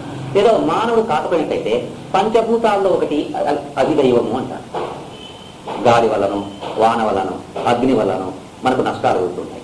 అవి అంతేనే, అవి భగవంతుని చేతిలో పనిచేసే పనిముట్లు మాత్రమే. పంచభూతాలు కూడాను భగవంతునికి లెంగే ఉంటాయి. భగవంతునికి భయపడి అగ్ని కాలుతుంది అంటుంది ఉపనిషత్. భగవంతునికి భయపడి వాయువు వీస్తూ ఉంది అంటుంది ఉపనిషత్. భగవంతునికి భయపడే పంచభూతాలు కూడా చేసేది. అంటే మానవుడు మనకు నష్టం కలుగజేయకపోయినా పంచభూతాలు నష్టం కలుగజేసినా కానీ అవి ఆ పంచభూతాలను కూడా పూజించడానికి మనకు అధికారం లేదు. అది భగవంతుని ఆజ్ఞ చేత ఈ ప్రకృతిని, పంచభూతాత్మకమైన త్రిగుణాత్మకమైన ఈ ప్రకృతిని స్త్రీగా పోలుస్తారు వేదాంతాలు. ప్రకృతి క్షేత్రము అంటారు, ఇంగ్లీష్లో షీ అంటారు. దీనికి అధిపతి అయిన భగవంతుడిని పురుషుడు అని పిలుస్తాం. ఆ పురుషుని ఇంగ్లీష్లో హీ అంటారు. ఈ రెండు పదాలు మనం అర్థం చేసుకున్న తర్వాత షీ హ్యాస్ హిస్ కన్సెంట్, అంటే ప్రకృతి భగవంతుని అనుమతితో పనిచేస్తుంది. భగవంతుని అనుమతి లేకుండా ప్రకృతి చేయడానికి సాధ్యం కాదు.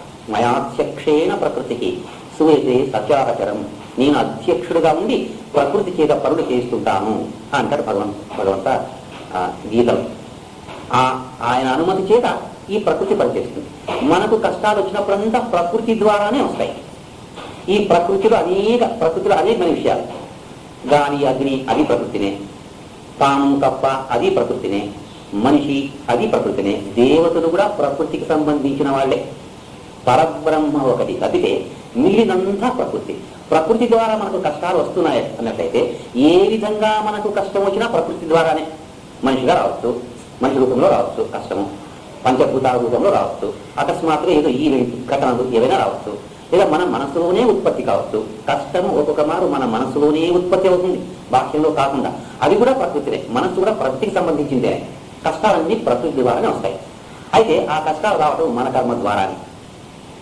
అంతేత అప్రతీకారపూర్వకం ఈ కష్టము వీళ్ళ ద్వారా వచ్చింది అనుకుని వాళ్ళపైన ప్రతీకారం తీర్చుకోవటానికి మనం ప్రయత్నం చేయకూడదు. అట్లా చేసినట్టయితే తిరిగి కర్మ పెరుగుతుంది. అప్రతీకారపూర్వకం సహనం సర్వదుఃఖానం. అంతేకాదు చింతా విలాపరహితం. చింత చేయకూడదు. అయ్యో కష్టం వచ్చింది కదా అనుభవించాలంతేనే. చింత చేసి ఏం లాభం? వచ్చిందని అనుభవించకపోతే తప్పదు. విలాపం గట్టిగా ఏర్చడం, అర్చుకోవడం అవి చేయకూడదు. ప్రశాంతంగా కష్టాన్ని అనుభవించాలి. వచ్చి అప్పుడు ఆ కర్మ గడిచిపోతుంది. ఇక మనకు దాని అనుభవం తిరిగి రాదు. ఒక మారు కష్టం వచ్చిన తర్వాత దాన్ని ప్రశాంతంగా అనుభవించినట్టయితే దాని అనుభవం తిరిగి మనకు రాదు. ఆ కర్మ నశించిపోతుంది. అంచేత క్రియమాణ కర్మ జాగ్రత్తగా ఉండాలి. సంచిత కర్మను ఎక్కువగా చేసేట్టుగా క్రియమాణ కర్మ ఉండకూడదు. క్రియమాణ కర్మ అంటే ఈ జన్మలో మనం చేసే కర్మ. సత్క్రియలే చేస్తూ ఉండాలి, సద్భావనలే కలిగి ఉండాలి, మంచిగా బ్రతుకుతూ ఉండాలి. అప్పుడు ఆగామి కర్మ క్రమంగా నశించిపోతుంది. సంచిత కర్మను అనుభవిస్తూ, సంచిత కర్మ ఏ విధంగా అనుభవించాలి? ప్రారబ్ధ కర్మ రూపంలో అనుభవించాలి. సంచిత కర్మను ప్రారబ్ధ రూపంలో అనుభవిస్తూ ఆగామి కర్మను నశింపచేస్తూ ఉండాలి. ఇంకా వచ్చే కర్మను తిరిగి కర్మ చేసినట్టయితే ఆగామి కర్మ ఇంకా ఎక్కువ అవుతూ ఉంటుంది, జన్మలు ఎక్కువ అవుతూ ఉంటాయి. కర్మ నశించిన తర్వాత సాధారణంగా మానవుడు ముక్త స్థితికి వస్తాడు. వారికి జన్మ రాదు అంటారు, జన్మ ఉండదు అంటారు. కానీ వారు జన్మను తీసుకుని వేరే వాళ్ళకు సహాయం చేయడానికి తిరిగి పుట్టవచ్చు. స్వయం ఇచ్ఛతో స్వయంగా పుట్టవచ్చు. కర్మబద్ధుడై కాదు. ఆ కర్మబద్ధుడైన మానవుని గీత ప్రకృతి బద్ధుడు అంటారు. ప్రకృతి నుంచి ముక్తి పొందిన వాటిని ప్రకృతి ముక్త జీవి, ప్రకృతి ముక్త జీవి. ప్రకృతిలో జరిగే ఘటనలకు వారికి సంబంధం లేని స్థితికి వస్తారు. అటువంటి ప్రశాంతమైన మనస్సు మనం పొందాలి. ఆ ఆత్మతో మనకు ఆనందం ఉంటుంది. ప్రసాదే సర్వదుఃఖానాం హార్యస్యోపజాయతే. ప్రసన్న చేతసో హ్యాశు అంటే ఆ ప్రసన్న అంతఃచేతన వారికి తక్షణమే బుద్ధి పర్యవతిష్టతే. స్థిర బుద్ధి కలుగుతుంది. స్థిరంగా బ్రతుకుతారు. చంచలంగా బ్రతకడవాడు. ప్రశాంతంగా ఉంటారు. ఆ ప్రశాంత స్థితిని ముక్తి అని ఒక మాట మనం అనుకున్నాం. విహాయ కామాన్ సర్వాన్ పుమాంశ్చరతి నిస్పృహ నిర్మమో నిరహంకార సశాంతిమతి గచ్చతి. ఏషా బ్రాహ్మీ స్థితి పార్థ. ఈ బ్రాహ్మీ స్థితి అన్న, ముక్తి అన్న, నిర్వాణం అన్న అంతా ఒకటే. కర్మ నశించినప్పుడు నిర్వాణం కలుగుతుంది అని మనం ఇప్పుడే అనుకున్నాం. ఈ ప్రకృతి నుంచి విడివడిన జీవికి నిర్వాణం కలుగుతుంది లేదా ముక్తి కలుగుతుంది అని అనుకున్నాం. అయితే దానికి మార్గం ఏమిటి అన్నట్టయితే విహాయ కామాన్ సర్వాన్ పుమాంశ్చరతి నిస్పృహ నిర్మాణ. అంటే మన హృదయంలో పుట్టే కామ. హృదయం అంటే ఇక్కడ మనస్సు. ఈ సంస్కృత పదాలను అప్పుడప్పుడు వేరే వేరే అర్థాల్లో మనం ఉపయోగిస్తుంటాం. హృదయం అంటే హృత్ అయం. హృదయం అన్నట్టయితే భగవంతుడు నివసించు స్థానము అని ఒక అర్థం. హృత్ అయం ఆనందం అక్కడే ఉన్నది అని ఒక అర్థం. హృదయమే భగవంతుడు అని ఒక అర్థం. కానీ హృదయంలో పుట్టే కోరికలు అని మనం ఉపయోగించినప్పుడు హృదయంలో కోరికలు పుట్టవు. పుట్టేది మనసులో మాత్రమే. అక్కడ మనస్సు అని. ఈ మనసులో పుట్టే కోరికలను విహాయ కామాన్ సర్వాం పుమాంశ్చరతి నిస్పృహ. అన్ని కోరికలను వదలాలి క్రమక్రమంగా. వెంటనే వదలలేము మనం కోరికలను. అది మనం సాధన చేసేటప్పుడు ఏ కోరికను వదిలితే మన జీవనము సరళంగా జరుగుతుందో ఆ కోరికను అంటి పెట్టుకొని ఉండకూడదు. అది మూర్ఖత్వం. ఇంకొక చిన్న కోరిక ఏదో ఉంటుంది. ఓ టీవీ ఉందనుకున్నాను, నాకు ఒక మంచి కేసు కావాలి, మంచిదే, ఉంటే పర్వాలేదు. కానీ అది లేదు కానీ బాధపడకూడదు. దానికోసం లంచాలు తీసుకోకూడదు, దానికోసం అన్యాయం చేయకూడదు. అది చిన్న కోరిక, వదిలిపెట్టడం మంచిది. వచ్చినప్పుడు అనుభవిద్దాం. విహాయ కామాన్ సర్వాన్. అన్ని కోరికలు విడువగలిగిన శక్తి ఒకే మారు మానవునికి రాదు. అయితే వారు ఆలోచించారు, బుద్ధిమంతుడు ఆలోచించారు. నాకు ఇన్ని కోరికలు ఉన్నాయి కదా, ఆశాపాశితైర్బద్ధా, ఇన్ని కోరికలు నాకున్నాయి కదా, ఇందులో ఏదైనా ఒక కోరికను మనం వదులుదాం అని అనుకోవాలి. అందుకని సాధనలో మనం ఏకాదశి, ఉపవాసాలు ఇలాంటివి చేస్తుంటాం. మన ఆహారాన్ని వదలలేం. అయితే మద్యం వదలొచ్చు కదా, తిండి తినకుండా మనం బ్రతకలేం. మాంసం వదలొచ్చు కదా, అలా అనుకుంటూ ఉండాలి, వారి వికాసం పొందుతూ ఉండాలి. అలా అనుకుంటూ ఒక స్టేజ్కి కాఫీ కూడా వదలొచ్చు కదా అనుకోవచ్చు. అంటే మొదలై కాఫీ వదలవలసిన పని లేదు. మొట్టమొదట అంతకంటే చెడ్డ ఉన్నాయి కదా, మద్యము, మాంసము ఉంది కదా, వాటిని వదిలిన తర్వాత కాఫీ వరకు రావచ్చు. క్రమంగా ఈ స్థూలమైన ఆ కోరికలను వదులుతూ పిమ్మట సూక్ష్మమైన కోరికలను వదలటానికి ప్రయత్నం చేయాలి. అతి సూక్ష్మంగా కోరికలు మనతో ఉంటాయి, మన హృదయంలో దాస్తూ ఉంటాయి. బాహ్యంగా చెడ్డవి, ఇది వదలచ్చు కదా, ఇది వదలటం వల్ల మనకి నష్టం లేదు కదా అని ఆలోచన చేయాలి. నేను మాంసం తినకపోతే ఉండలేను అనుకున్నవాడు ఏమీ సాధించలేదు. లేదా మద్యం సేవించకపోయినట్టే ఉండలేను అనేవాడు ఏమీ సాధించలేదు. నేను అనవసరంగా మాట్లాడకుండా ఉండలేను అనేవాడు ఏమీ సాధించలేదు. నాకు కోపమని వస్తుంది, నేను జయించలేను అనేవాడు ఏమీ సాధించలేదు. ఎందుకంటే ఇవంతా గమనించండి, ఇవంతా లేకుండా బ్రతకచ్చు కదా. ఆహారం లేకుండా బ్రతకలేం, మనం నీరు లేకుండా బ్రతకలేం, గాలి లేకుండా బ్రతకలేం, కోపము లేకుండా బ్రతకలేమా? ఆలోచించే మాంసం లేకుండా బ్రతకలేమా? మనం ఎక్కువగా మాట్లాడకుండా బ్రతకలేమా? ఇట్లా ప్రశ్న వేసుకుంటూ వచ్చినట్టయితే ఫైనల్గా ఈ కోరికల గురించి man can live without desire. It is possible. Man can live without desire. ఏ కోరికలు లేకుండా బ్రతకడానికి సాధ్యం ఉంది. అయితే ఆ ఉన్నత స్థితికి పోవడానికి తక్షణమే మనం చేతకాదు. చిన్న చిన్న కోరికలు వదులుకుంటూ ఉండాలి. ఏ కోరికను వదలడం సాధ్యమో, ఏది వదిలితే మంచిదో, ఏది చెడ్డ కోరికగా మనకు కనిపిస్తుందో దాన్ని వదలటం మంచిది. అనవసరంగా అభివృద్ధి పోవడం తగ్గించవచ్చు కదా, పని లేదు కదా అని బస్ స్టాండ్ నిలుచుకోవడం తగ్గించవచ్చు కదా, ఇంట్లో కూర్చొని ధ్యానం చేసుకోవచ్చు కదా, లేదా దేవస్థానానికి వెళ్ళొచ్చు కదా, ఎక్కడెక్కడో పోవడానికి బదులుగా దేవస్థానానికి వెళ్ళొచ్చు కదా. మనం ఆలోచన చేయాలి. అది వేరే వాళ్ళకి చెప్పడానికి సాధ్యం కాదు. ఒకరొకరికి ఒక పిచ్చి ఉంటుంది, దాన్ని వాళ్ళే ఆలోచన చేసుకోవాలి. అనవసరంగా ద్వేషించడం తప్పు కదా. ఎందుకు అందరినీ ద్వేషించడం ఎందుకు? దానివల్ల మనకు వచ్చిన లాభం ఏమిటి? మనకు సంబంధం లేని వాళ్ళని కూడా మనం ద్వేషిస్తాం అనవసరంగా. ఏదో బస్ కండక్టర్ ఏదో మాట అంటాడు, ఎవరినో అంటాడు, వానికైనా మనం వేయిపోతాం, అక్కడ విరాజు చేస్తాం అనవసరం. డ్రైవర్ కొంచెం నిదానం పోతుంటాడు, వీడేమి ఇష్టపోతాడు, వీడు జట్క పెరిగిపోయినాడే అంటాము అనవసరం. ఈ అనవసరమైనవన్నీ వదలొచ్చు కదా. ఇవంతా ఒక పిచ్చి ఆట మనకు చేరుకొని ఉంటాయి. అవి వదలకపోయినట్టయితే అతి సూక్ష్మమైన కోరికలు కొన్ని ఉంటాయి, అతి సూక్ష్మంగా ఉంటాయి కోరికలు. ఏమిటి అంటే ఈ గ్రాస్, ఈ స్థూలమైన కోరికలు వదులుతూ వచ్చినప్పుడు మనం ఇంతకుముందు చిన్న ఎగ్జాంపుల్ చెప్పుకున్నాం కదా, మాంసము, మద్యము, కాఫీ అని. మొదలే కాఫీ వదలడం కంటే మాంసం వదలడం మంచిది, తర్వాత మద్యం, ఆ తర్వాత కాఫీ వదలడానికి ప్రయత్నం చేయవచ్చు. అది అన్ని వదలమంటారు కదా, కాఫీ ఎందుకు వదలకూడదు ప్రశ్న వేసుకోకూడదు. అది సాధకుని లక్షణం కాదు. వాళ్ళు కాఫీ తాగుతారే, వాళ్ళు టీ తాగుతారే, మేము మద్యం తాగితే ఏమిటి, సారాయి తాగితే ఏమిటి అనుకోవటం సాధకుని లక్షణం కాదు. మన యోగ్యత కొద్దీ మనం సాధన చేయాలి, వాళ్ళ యోగ్యత కొద్దీ వాళ్ళు సాధన చేస్తారు. వాళ్ళు మద్యం లేకుండా బ్రతకలేదు, మనం కాఫీ లేకుండా బ్రతకడానికి సాధ్యం ఉంది. అలా ఆలోచన చేసినప్పుడు సూక్ష్మ స్థితిలో కొన్ని కోరికలు మనకు వస్తాయి. ఏమిటి అన్నట్టయితే నేను జ్ఞాని అనిపించుకోవాలి, ఇతరులు నన్ను జ్ఞాని అనాలి అనే కోరిక ఉంటుంది. దీన్ని వదులుకోవడం చాలా కష్టం. కాఫీ అయినా వదలచ్చు, కానీ దీన్ని వదులుకోవడం చాలా కష్టం. ఎవరైనా ఒక BA పాస్ అయ్యిండే అమ్మాయి ఉంది అన్నట్టయితే, అంటే అబ్బాయిలు లేరా అంటే ఉన్నారు, అమ్మాయిలు BA పాస్ అయ్యే వాళ్ళు చాలా తక్కువగా ఉంటారు, అబ్బాయిలు చాలా ఎక్కువగా ఉంటారు. BA పాస్ అయిన అబ్బాయి అంతగా విరవేయరు, కానీ BA పాస్ అయిన అమ్మాయి ఏదో విధంగా నేను BA పాస్ అయ్యాలని చెప్పడానికి ప్రయత్నం చేస్తుంది. నాకు అప్పించం అనుభవం. ఎందుకంటే పాలు వేసి చిన్నపిల్లలు కూడాను BA పాస్ అయ్యే ఈ కాలంలో ఇంటింటికి పాలు వేస్తుంటారు, బ్రతుకుంటుంటారు. మంచిదే, చాలా మంచిది. అయితే ఆ అమ్మాయి నేను పాలు అమ్మి బ్రతుకుతున్నాను అని ప్రజలు అనుకుంటారేమో అని నేను BA పాస్ అయ్యాను అని చెప్పడానికి ప్రయత్నం చేస్తున్నాను, ఏదో విధంగా ప్రయత్నం చేస్తున్నాను. మంచిదే, తప్పేం కాదు, అందువల్ల ఎవరికి నష్టం లేదు, దోషం లేదు. అయితే అది ఒక కోరికని నువ్వు BA పాస్గా అంటే అది ఇతరులు చెప్పుకోవాల్సిన అవసరం లేదు. నేను చాలా పెద్దగా చదివాను, నేను ఇంత చదివాను, ఎవరికి చెప్పుకోక్కర్లేదు. అది ఒక కోరిక లోపల సూక్ష్మంగా ఉంటుంది. సారాయిదేగా తాగేవాని కోరిక అదొకటి, చాలా క్రూడ్ గ్రాస్ స్థూలం. నేను చదువుకున్నాను అని ఇతరులు తెరవాలనే కోరిక అది సూక్ష్మం. మొదట స్థూలమైన కోరికలు త్యజించి సూక్ష్మమైన కోరికలు త్యజించడానికి ప్రయత్నం చేయాలి. ఏదో విధమైన అహంకారం ఉంటుంది. దాన్ని మనం బుద్ధ పరిభాషలో మానో అని చెప్పుకుంటున్నాం.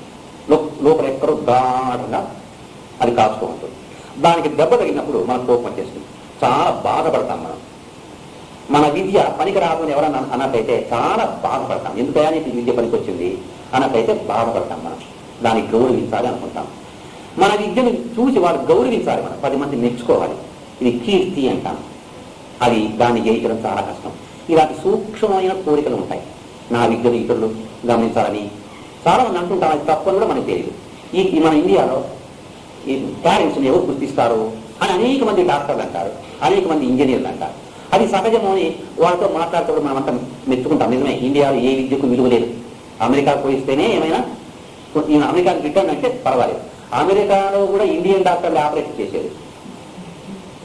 మనకు తెలిసి తమిళనాడు ముఖ్యమంత్రి పోయినప్పుడు అది అమెరికాకు స్పెషలిస్ట్ వస్తారనుకున్నట్టయితే తమిళనాడు ఆయన డాక్టరే వచ్చినట్టు అక్కడికి. ఈ తమిళనాడు డాక్టర్ తమిళనాడులో ఉంటారు, ఇక్కడికి వచ్చినాను అంటున్నారట. అక్కడ పోయినా మన వాళ్ళే. అయితే అమెరికా నుంచి వచ్చినారప్ప అంటే గౌరవం జాస్తి, ఫారిన్ రిటర్న్ అంటారు, గౌరవం జాస్తి. ఇండియాలో సంబరం కూడా సరిగ్గా ఇచ్చేలేదు, వాళ్ళు రికగ్నైజ్ చేసేలేదు. నిజమే, ఇదంతా నిజమే నిజమే నిజమే నిజమే. అయితే దీనివల్ల వచ్చిన నష్టం ఏమిటి? మనకి ఎందుకు బాధపడుతున్నాం అంటే, నా విలువను వీడు రికగ్నైజ్ చేసుకోవడం లేదు. నేను మామూలు మనిషిగానే బ్రతుకుతున్నాను, అందరి మనుషులాగా నేను బ్రతుకుతున్నాను, నేను గొప్పవాడిని వీళ్ళు అర్థం చేసుకోవడం లేదు. నేను ఎక్కడైనా పోయినట్టయితే అమెరికా పోతే ఇంగ్లాండ్ పోతే చాలా గౌరవిస్తారు అనే భావన మనలో. అది చాలా సూక్ష్మమైన కోరిక. అది కోరిక అనము, యాస్పిరేషన్ అంటాము, యాంబిషన్ అంటాము, ఇంకేమో ఉత్కంఠ అంటాము, ఏమో పెద్ద పెద్ద పేరు పెట్టుకున్నాము. అయినా అది ఒక కోరికనే. కట్టకలపడ దాన్ని చేయించాల్సి ఉంటుంది. ఎవరు పొగడాల్సిన పని మనకు అక్కర్లేదు. ఎన్ని టాలెంట్స్ ఉన్నా ఎవరు పొగడవలసిన అవసరం లేదు. మనం ఎంత ఆ పొగట్టకు లొంగిపోయినామన్నట్టయితే, ఒక గుహిని మంచి ముగ్గు పండుగలో ఇంటి ముందు వేసి 2 ముగ్గురు పిలిచి బాగుందా అడుగుతుంది. ముగ్గు వేరే ప్రధానం, కానీ వాడు బాగుంది బాగలేదు అనే ప్రశ్న మనకు లేదు. మనం అడుగుతాం, అది అభ్యాసం అయింది. అది ఒక తప్పేనా అంటాం. తప్పు కాదు, క్రమంగా మనం వింటున్నాం. మాంసము తప్పు, కాఫీ తప్పు కాదు. అయితే మాంసాన్ని వదిలిన తర్వాత కాఫీని కూడా వదలాలి. ఈ స్థూలమైన కోరికలు వదిలిన తర్వాత సూక్ష్మమైన కోరికలు కూడా వదలాలి. ఇతరులు మెచ్చుకోవాల్సిన పని అవసరం లేదు. మన ఇంటి ముందర ముగ్గు వేయడం మనకు కర్తవ్యం అంతే. వాడు బాగుందా బాగలేదా అక్కర్లేదు మనకి. బహుశా ఈ చిన్నపిల్లలు డ్రెస్ చేసుకున్న తర్వాత, అమ్మ నా డ్రెస్ సరిగా ఉందా అని అడుగుతుంటారు. చిన్నపిల్లలు బాలాహ అంటారు సంస్కృతంలో. నిజంగా అర్ధనారుడు అర్థం బాలాహ అంటే. ఆ లక్ష్యం మనలో ఉండకూడదు. మనం స్మార్ట్గా డ్రెస్ చేసుకోవాలి అంతే, శుభ్రంగా ఉండాలి. అది మన కర్తవ్యం. నీట్గా ఉండాలి, స్మార్ట్గా ఉండాలి, శుభ్రంగా ఉండాలి. ఇంకొకరు మెచ్చుకోవాల్సిన పని అక్కర్లేదు. మనం ఇల్లు వదిలే రూపమే మన డ్రెస్ ఒక మాట అద్దంలో చూసుకొని, ముఖమంతా చూసుకొని బయలుదేరిన తర్వాత తిరిగి శరీరాలు చూసుకోవాల్సిన అవసరం లేదు. మాటికి కాలర్స్, భుజాలు అవన్నీ చూసుకునే అవసరం లేదు. ఇతరులు మెచ్చ అక్కర్లేదు. శుభ్రంగా ఉండటానికి మనం స్నానం చేసినా డ్రెస్ చేసుకున్నామే, కానీ ఇతరులు మెచ్చడానికి కాదు. ఆ కోరికలు ఉండకూడదు. మనం బాగుండాము అనే కోరిక. అందమైన అమ్మాయిని మెచ్చుకోవడం లేదు కదా, వాడు వచ్చింది బెంగళూరు నుంచి, అమ్మాయిని చూసి అమ్మాయిని గుణం చూడలేదు, అందం చూడలేదు, విద్య చూడలేదు, డబ్బు చూసి వదిలిపోయింది అంటారు. ఇట్లా అన్నప్పుడు అయ్యో పాపం అనిపిస్తుంది. ఇది మంచిది అనిపిస్తుంది. మనకి ఏమి తోచదు. మనస్సు అతి సూక్ష్మమయ్యే వరకు ఈ లోపాలు మనకి తోచవు. మనకి వాళ్ళు ఎందుకు మెచ్చారు? మనకి మెచ్చాల్సిన అవసరం లేదు. వాడు వచ్చేది డబ్బు తీసుకుంటారు, అమ్మాయిని పెళ్లి చేసుకుంటారు. అమ్మాయిని మెచ్చుకోవడం మనం ఎందుకు ఆశించాలి? మనం అట్లే ఉన్నాం కదా, డబ్బులు ఇచ్చి పెళ్లి చేయాలనుకున్నాం కదా. మా పాపకు అన్నం లేకుండా మన దగ్గర ఇంకా పోసుకొచ్చి ఉండాలి, ఎట్లో ఒకటి పెళ్లి చేస్తామని మనం అనుకోవట్లేదా? వాడు ఎంబీబీఎస్ డాక్టర్ ఎట్లా పట్టుకుని రావా, ఎవరు ఎక్కడ వాళ్ళంటే ఇచ్చేస్తారు అన్నీ కదా. మనం నాకే అనుభవం అయింది. నేను స్టూడెంట్గా ఉన్నప్పుడు మ్యారేజ్ ప్రపోజల్ వచ్చాయి. వాడి స్నేహితులు వాడేమో పెద్దగా చదువుతా ఉన్నాడు, ఐఏఎస్ ఆఫీసర్ కావచ్చు, వాడికి గంటే ఇంకా చూడడానికి అని అంటాడు. ఆయన భూటానికి కట్టేయండి అంటే విడిచిపెట్టదు నాకు. అట్లా భూటానికి కట్టేస్తాయి విద్యావంతులను. అది మంచి తప్పు కదా. వేరే వాళ్ళనే తప్పు అంటాను, కానీ ఇవన్నీ కోరికలు కదా, సహజంగా బ్రతకాలి. Like a tree that blossoms naturally. ఏ కోరికలు లేకుండా అలాంటి కోరిక క్రమంగా మొదలై అనుకున్నాం. మనం అన్నీ జయించడానికి సాధ్యం కాదు. మొట్టమొదట ఏది జయిస్తే మనం బ్రతుకు సులభంగా జరుగుతుందో దాన్ని జయిద్దాం. దాన్ని అంటిపెట్టుకునే వద్దు. ఆ తర్వాత బ్రతుకు కష్టమైనా పర్వాలేదు, వీటిని జయించాలి. విహాయ కామాన్ యహ సర్వాన్, ఆ స్థితికి రావాలి. అన్ని కోరికలు జయించే స్థితికి రావాలి. ఆ కోరికలు జయించినప్పుడు కలిగే ఆనందం వాడికే తెలుసు. ప్రోగ్రెసివ్లీ మనం నిత్య జీవనంలో దీన్ని అనుభవించాలి అనుకున్నట్టయితే, తెలిసిన రోజు నుంచి ప్రయత్నం పూర్వకంగా మనం చేసినట్టయితే, ఇంటికి పోయిన తర్వాత మనలో అనవసరమైన కోరిక ఏముంది అని కనుక్కొని ఒక్కదాన్ని వదిలినట్లయితే ఆనందం అప్పుడే మనం అనుభవించవచ్చు. కడపటి వరకు మనం రాయక్కర్లేదు. కోరికలు తగ్గుతూ ఉన్నట్టయితే ఆనందం పెరుగుతూ ఉంటుంది. Inverse proportion. As the desires decrease the bliss, the quality of the bliss increases. ఆ కోరికలు తగ్గుతున్నట్టయితే ఆనందం యొక్క విలువ పెరుగుతూ ఉంటుంది. ఎందుకంటే ఆనందానికి నంబర్ లేదు కదా, దాని విలువ quality of happiness, not quantity of happiness, అది పెరుగుతూ ఉంటుంది. మనం నిత్య జీవనంలో దీన్ని అనుభవించవచ్చు. ఒక ఉదాహరణ చూడండి. మనం ఎక్కువగా డ్రెస్ చేసుకొని, ఎస్పెషలీ స్త్రీ అనుకుందాం, అంటే అందరూ డ్రెస్ అన్నట్టు స్త్రీని ఎక్కువ చెప్తారు. ఎందుకు అన్నట్లయితే వాళ్ళకి ఆ పిచ్చి ఎక్కువ, వెలుపు ఉంది లేకుండా ఏం కాదు. అయినా ఎన్ని రంగులు చెప్తారు, ప్యాంటు నలుగు ఎలుగు దీని పట్టాపట్టి ఏ 4-5 రంగులు అంతేనే. అయితే చీరల రంగులు చూడండి, ఇది న్యూమరల్, ఇన్ఫైనైట్. సెలక్షనే చాలా కష్టమైపోతుంది. మీరు చాలా ఎక్కువ అలంకారం చేస్తున్నారు అనుకోండి, పెళ్ళిపోయారు, ఎంత హింస. కూర్చునే కయ్యలేదు, నీచుకునే కయ్యలేదు, భోజనానికి పోయే కయ్యలేదు, ఎవరైనా వచ్చి ముట్టుకుంటారేమో అని భయము. ఆ నీళ్ళు భోజనం చేసేటప్పుడు నీళ్ళు మిందుకేసినట్టు చెప్పి అంత భయంకరంగా కూర్చోవాలా. ఆ వడ్డించేటప్పుడు వాళ్ళు చారు వేస్తారు, సాంబార్ వేస్తారు, నీళ్ళు వేస్తారు, ఈ చీరల పైన భయము. ఎంత అశాంతిగా ఉంటుంది. ఎందుకంటే దానిపైన ఏమన్నా పైన మన బెంగళూరుకి డ్రై క్లీనింగ్ పంపిస్తారు, ఈ ఊళ్ళో ఉతకం. లేదా బండ చేసి కొట్టే చీర కట్టుకొని పోయినట్టయితే హాయిగా భోజనం వచ్చి ఇంటికి ఏమైనా సాంబార్ పడితే మనమే ఉతుక్కోవచ్చు కదా. ఎంత హాయిగా ఉండవచ్చు, ఎక్కడంటే అక్కడ కూర్చోవచ్చు. ఎవరైనా చీర కోసం ఆడవాళ్ళు కూర్చోంటే నువ్వు కూర్చోమ్మా, నేను కింద కూర్చుంటాను అనుకున్నాను, అంత హాయిగా ఉండిపోవచ్చు. రామ్మ కడ్డీలు చీర పట్టుకున్నామా, చీరలు కూర్చో, నేను కింద కూర్చుంటానులే, ఏం పర్వాలేదు. హాయిగా పాదాల మీద కూర్చొని లక్షణంగా శాంతిగా రావచ్చు. ఎంత బాగుంటుంది. సడన్గా జీవనం జరుగుతుంది. ఆ హింస కంటే ఇది మంచిది కదా, ఆ కోరిక కంటే ఇది మంచిది కదా. ప్రతిరోజు మనం దీన్ని అనుభవించవచ్చు. విహాయ కామాన్యః సర్వాన్ పుమాంశ్చరతి నిస్పృహ. దేనిపైన అనుకోకూడదు. నిస్పృహ. స్పృహ అంటే ఓదానికి అనుకుని ఉండటం. అది కావాలి, ఇది పోవాలి, అది నాది, అది బాగా ఉండాలి, అది చక్కగా ఉండాలి. మనం ఈ బాయ్స్ చూడండి, ఎస్పెషలీ అడ్జస్టెంట్స్ అయితే ఎక్కువ ఉంటారు, అమ్మాయిలు కానీ అబ్బాయిలు కానీ. వాళ్ళొక మాట డ్రెస్ చేస్తూ ఉంటారు, బెల్ట్ వేసుకుంటారు, ఇన్షర్ట్ వేసుకుంటారు, షూ వేసుకుంటారు, సాక్స్ వేసుకుంటారు, కొంతమంది అద్దాలు పెట్టుకుంటారు, అంతా పెట్టుకుంటారు. వాళ్ళని బలవంతంగా నరసింహస్వామి దేవస్థానానికి రమ్మాలంటే నాకు పని నేను రాంటారు. లేదంటే బూట్లు ఇస్తాను, ఇక్కడనే ఒక కష్టం.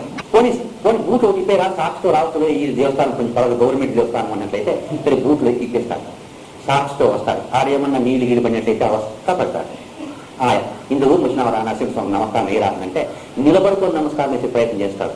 ఎందుకంటే వంగికాయ బెల్ట్ వేసుకుంటాడు, కష్టపడతాడు. వారు సాష్టాంగ నమస్కారం నరసింహస్వామికి చేయాలన్నట్లయితే ఎంత హింసవానికి. ఎందుకు ఆ డ్రెస్ అట్లా చేస్తుంది. కానీ ఓ గూడ కట్టుకట్టుకో ఉంటాడు, జుబ్బా వేసుకుంటాడు మనిషి, ఇలా పైగా వేస్తూ ఉంటాడు. నమస్కారం చేయమంటే ఒకటి కాదు, నువ్వు చేయమని చేసేస్తాడు. బాలపట్టాడు స్వామి దగ్గర సాష్టాంగ నమస్కారం చేస్తాడు, హాయిగా వెళ్ళిపోతాడు. ఇది తీసుకుంటాడు, వెళ్ళిపోతాడు. ఎంత సరళమైన జీవనము, ఎంత సులభంగా ఉంది. లేనిపోని కాంప్లెక్సిటీస్ పెట్టుకున్న మన బ్రతుకు చాలా కష్టపడుతున్నాం. అందరూ పొగడాలా, మెచ్చుకోవాలా, ఎంత నిస్పృహ. ఇక ఉదాహరణ కంటే ఉదాహరణ ఎక్కువ. నిర్మమో నిరహంకార. ఇది నాది అనే ఒక కోరిక, మమకారం. నిర్మమ నాది అనే. ప్రపంచంలో ఏది నాది కాదు, ఏది శాశ్వతమైంది కాదు. మనం ఈ శరీరాన్ని వదిలిపెట్టుకోయేటప్పుడు ఏది మన వెంట రాదు అందరూ చెప్తూనే ఉంటారు. అందరూ చెప్పేది మీరు చెప్తున్నారు అంటారు, అంతే. కానీ ఆలోచన ఏమి చేయరు, ఏమీ రాదు. ఏ క్షణంలో ఈ శరీరాన్ని ఆ జీవి వదిలిపెట్టుకుంటుందో మనకు తెలియదు. మనం సంపాదించిన ఆస్తి పాస్తి అంతా బంధువులు అందరూ దానికి రావాల్సిందని, ఎవరు వెంటరా. నాది అనుకునే వస్తువు ఏది రాదు. ఈ మేకల గురించి సంస్కృతంలో శ్లోకం చెప్తారు. మేమే కృత్వా కాల వృకేణ నీతః. మేమే కృత్వా కాల వృకేణ నీతః. ఈ మేక అడవిలో పాడుతూ ఉంటుంది, దండిగా ఆకులు అడుగులు ఉన్నాయి, తినవచ్చు, సైలెంట్గా ఉండవచ్చు.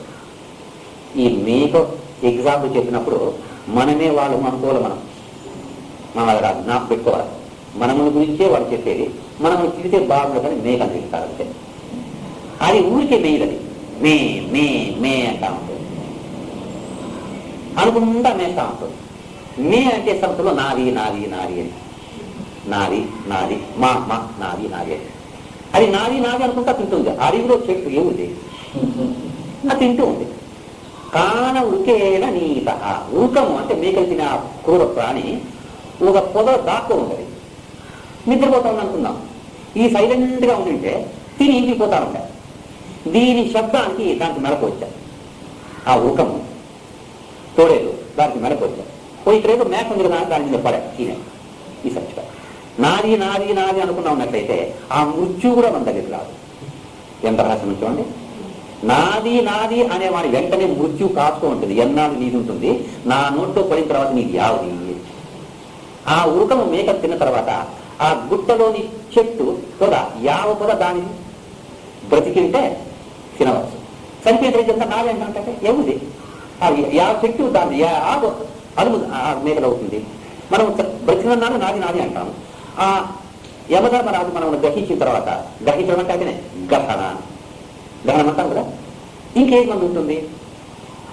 కానీ నాది అనకుండా బ్రతికేవాడిని యమధర్మరాజు కూడా ఏమి చేయలేడు. మృత్యువు లేదు, అమృతత్వాన్ని సాధిస్తాడు మమకారం లేకుండా. నిస్పృహ నిర్మమం నిరహంకార. నిస్పృహ నిర్మమ నిరహంకార. నాది నాకు గౌరవం కావాలి. ఇక నిర్మమ నేను, నిరహంకార అహంకారము లేనివాడు. నేను అనే భావనని కంప్లీట్గా వదులుకోవాలి. నేను అనుకున్నప్పుడు తక్షణమే నాది వస్తుంది. కృష్ణాది ఈ విషయాన్ని చెప్తూ is there any man who has conquered I and me. I and me, నేను అక్కడ మీ అంటే నాది అని అర్థం చేసుకోవాలి. మీ అంటే నేను అనేస్తుంది అనుకోండి. నాది నేను అనకుండా బ్రతికే మనిషి అంటూ ఒకడు ఉన్నారా? నిర్మమో నిరహంకార మమ అహంకారం ఉన్నారా అంటే చాలా కష్టము. అయితే వీటిని జయించిన తర్వాత ఏమవుతుంది? సశాంతి మధిగచ్చతి, వానికి శాంతి లభ్యమవుతుంది. ఆ శాంతిని కృష్ణ పరమాత్మ ఎలా వర్ణిస్తారంటే, అయ్యా ఇది సామాన్యమైన శాంతి కాదు, నీ వస్తువులు సంపాదించినప్పుడు కలిగే ఆనందము శాంతి కాదు ఇది.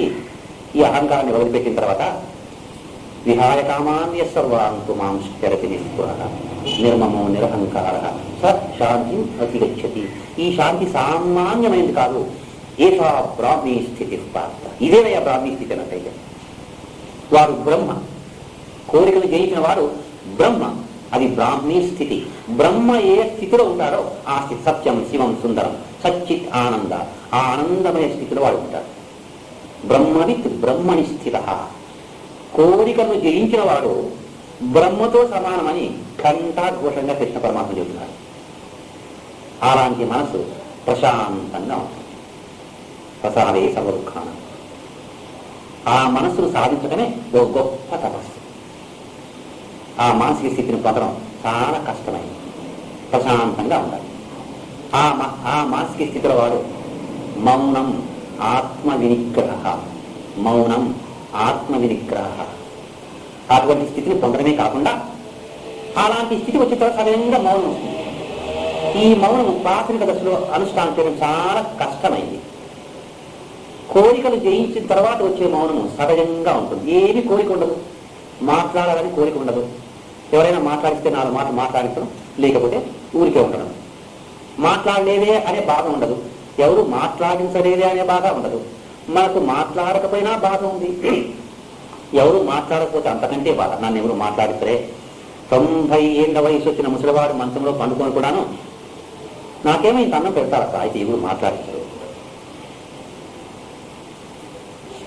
మాట్లాడాలి, మనము మాట్లాడాలి, ఇతరులు మాట్లాడాలి. మాట్లాడకపోతే సాధ్యమే కాదు. ఆ మాటలు జయించడానికి అవకాశం వచ్చినప్పుడు కూడాను మనం ఆ మాటలు జయించలేము.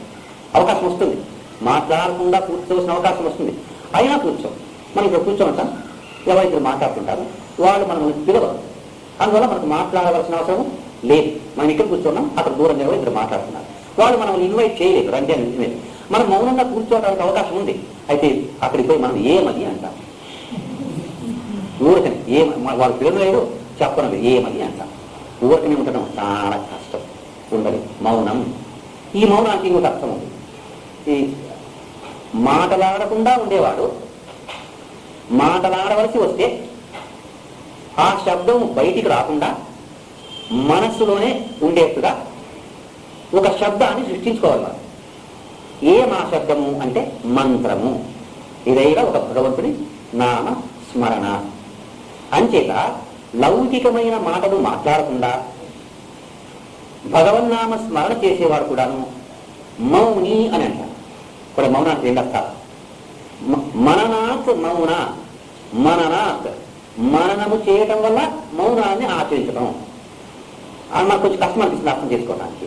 అంటే భగవన్నామ స్మరణ చేయటము మాట్లాడటంతో సమానం కాదని. భగవన్నామ స్మరణ చేయవచ్చు, అది మౌనము కిందనే లెక్క. అయితే బయటికి వినిపించకుండా చేయాలి. మానసికమైన జపాన్ని మౌనము అంటారు. మౌనం అంటే నష్టాలు ఏమీ మాట్లాడకుండా ఉండడం ఒకటి, బాహ్యంగా కానీ ఆంతర్యంగా కానీ లౌకికమైన మాటలు వదిలి ఎప్పుడు భగవన్నామ స్మరణ మనసులోనే చేసుకోవడం, అది కూడా మౌనమే. వశిష్ఠుడు అలా చేస్తుండేవాట. అందుకని ఆయనకి జపకామువరా, జపము చేయవాళ్ళు చాలా గొప్పవాడు, జ్ఞాని అయినా జపం చేస్తుండేవాడు.